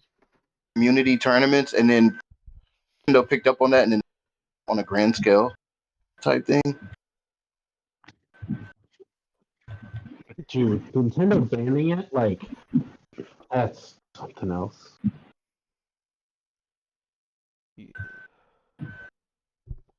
No, it doesn't, Yeah. frankly. Yeah, but what I want to, last thing I kind of want to talk about is improvements to Genshin from the current point we're at, bro. Okay. Yeah, I'll let y'all go first. All right. I'll say this. Resin. Changed the pity system. Like Wuthering Waves did it. I've been that like way Wuthering Waves done it is what I wanted. Before I even heard that, and more rewards in Spiral is for primos, especially for 12. More primo rewards for the hard content for people that's hard content for people resin and yeah. I think that's it right there for Say, man, ask that question one more time. Like, what kind of improvements or changes do you want to see in Genshin? I agree with the resin Uh, increase of refill mm, capacity because, especially you look at these newer players, I don't. like there's so many more characters to build or whatever. Like I ever since I got C6 Ayaka, I think we all talked about this one time, where you're just open to so many new avenues and ideas. Like I'm always out of resin, and I haven't been able to go back to Blizzard for like a good 4 or 5 months, which is crazy. Like all of it's been just being used up, busy elsewhere. Yeah, And I can only imagine what that's like for a completely new player because you have so many, you don't have that foundation of characters to work with yet. true. Um, The artifact system, yeah, Leo. You ready? Yo, he's got a list. Bro's got a Are list. you ready? He said, "Let me You know pull that up that Kevin list." Hart. You know that Kevin Hart's. Are you done? Are you done? It's already done. All right. This be With cracking his prepared. knuckles and All everything. right. So, I want to hear the traveler speak more. Yeah, bro. Bro, Oh my! After seeing the MC like Stell and Kalius, however runs his name, and Starrel speak the way he does, the way they do, bro, that was a better dialogue option too, bro. But yeah, go on. I want to hear him speak. Come on, man. Let him or her cook. Like, come on. Yes. Yeah, Let them talk.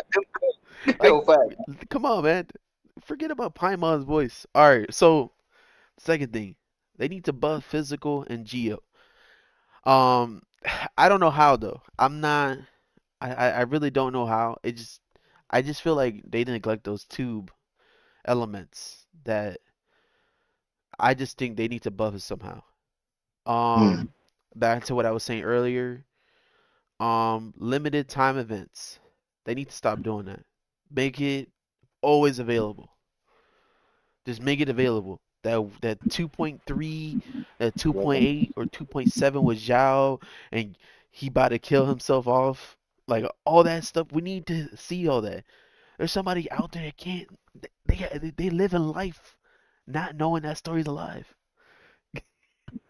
Yeah, Replayable events. I want to replay a cutscene in the game. Let me replay it in there. yeah. Instead of me looking it out on YouTube, let me play it in the game. True. Artifact loadouts, yeah. Actual artifact loadouts, not the bullcrap that we got. I want to do emotes in the game, kind of like how Fortnite does it. Oh my god! Imagine. Yeah, I want to Imagine. do that. That'd be crazy. I kind of want that. Or trees mechanic. More Yeah. skins, obviously. As far as that, the last thing I want, there's more stuff. I don't want to keep on bragging. Trade.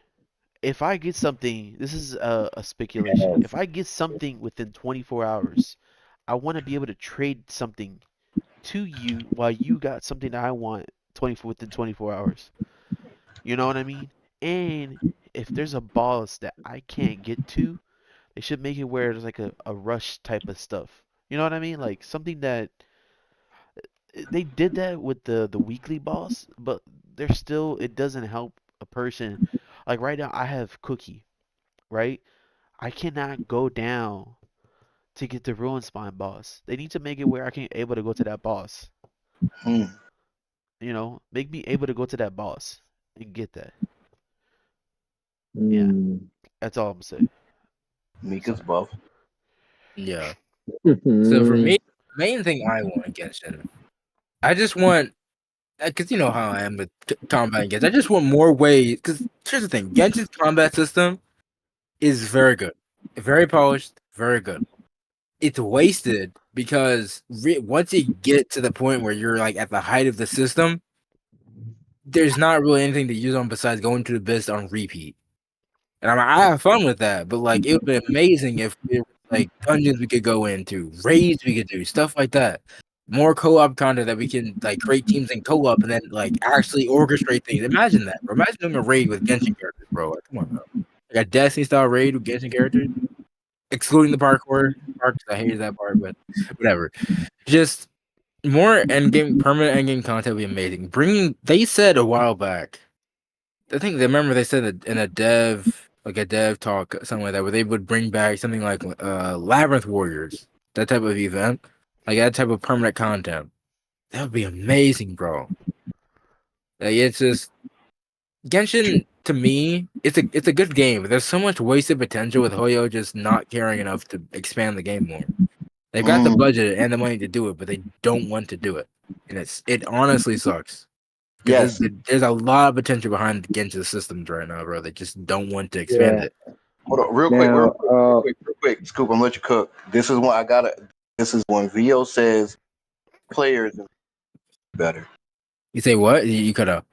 More players in one world would be better instead of. That. This is a big world. Why limit it to 4? That would be cool though. Do you For the imagine game. Listen, imagine the nukes people could get with 8 Bro. characters in the world. Well, Okay. actually, mine's I don't really ask for a whole lot. So, like for one thing, I remember I talked about this for a while that I was happy for the increase in map pins because I like using map pins. So Mhm. that happened. What I would love for Genshin to do, and it'll make it better, if they gave us a little more experience points fighting mobs. It'll make farming shit more enjoyable. Mm. Like if you need healer trolls and stuff, and if you give us more experience, it allows us to not not have to use our resin on ley lines just for heroes wits when you can actually farm just the general mobs and then just give us an extra increase.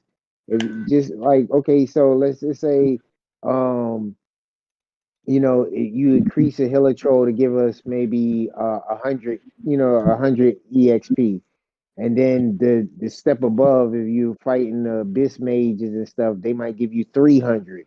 You know what I'm saying? Just give us make it worthwhile that we're farming material and we get more exp, so Mhm. it's actually like we're leveling up our characters from the grind. Because I think that sucks when you sit there and you gotta fight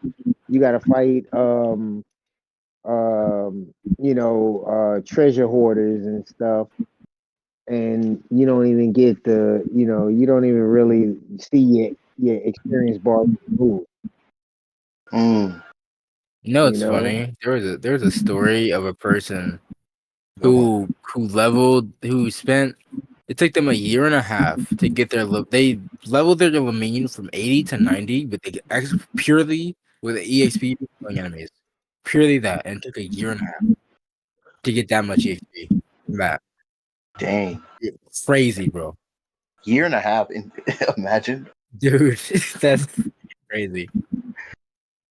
Oh my goodness. Yeah, That's a lot of hilly yeah, trolls. yeah. So yeah, Right. The me went on, dude. The me went hard. Yo, right. This dude says a lot of hilly. What was you saying, Scoop? nah, and all right, and now let me ask y'all this: do y'all feel like friendship takes too long? No, Well, with the I system with the teapot, not really. it like what I do is like, if you just put people in commissions and then also put them in the teapot, and then if you can use them in like artifact domains, you can get into friendship 10 pretty quickly. And if you really really want to speed run it, what people I've seen people do, and I've had people come in my world and do this, so they'll come in your world like, hey man, do you have any? Can you see if we can find one of them limited time commission event or like a commission or friendship events and that pop up in the world? They'll just they'll just world hop and find those and then use that to speed run getting people to friendship 10. So I mean, I don't think that needs to be changed. That's fine. Plus, it's not Mhm. super important, right? But You're talking about the random events, right? random events just pop up. Those give friendship EXP.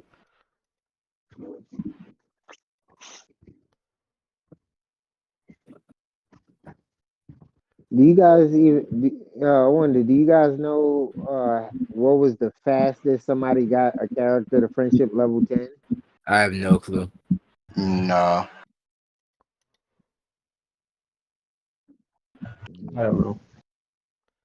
What Do you about know? you, Scoop? Do you know? Nope. That's why I asked. No. Hey, look, man. All right, Right? I I gotta go to sleep, man. Look, I appreciate this podcast with y'all, man. For This real. was fun. I appreciate Kinkle, Scoop, Void, and Logan coming at the end of it, near the end. Um, I got y'all links in the description. I got to add Logan, Yeah, but I got Logan as well. Yeah, same. I gotta put your links in there. other than that, like I said, this is the first one. We're gonna do more. This is just a kind of like an opening of what we have to say, Yeah. and I hope you guys did enjoy that, and more to come. We might have certain people like featuring to come. Yep. Yeah. Mhm. Anything else you Yeah. guys want to talk about? Or I think that's about it. That's about it, man. I think that was a Yeah. W. I really, I Yeah. do want to say I appreciate everybody coming inside Yeah, on, greatly appreciate it. Logan for Yeah. stopping by too. People Uh, in chat. everybody that asked yeah. we could, that I did see. I did point them out to get their opinions on it. Like Phantom said, this is the first time. We're gonna do another one. We're gonna have other people on there. Try to figure out to get you guys can get involved, like ask questions, have like a little time, like the last hour. Yeah, you answer that's what you guys think, or answer Yeah.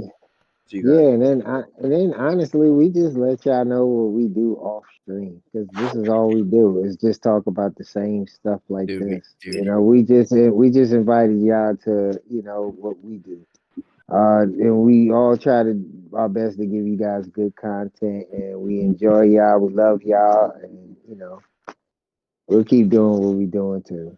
Oh, wait, Scoop. Shark said technically you can get a character to friendship 10 in 1 to 2 days if you have enough fragile resin. yeah, I mean, Which he's not wrong. no, he's not wrong because like all you gotta do is ley lines really, and Yeah, do the daily with the character yeah, on. yeah. And then also teapot all that. But look, good night, y'all. Appreciate you.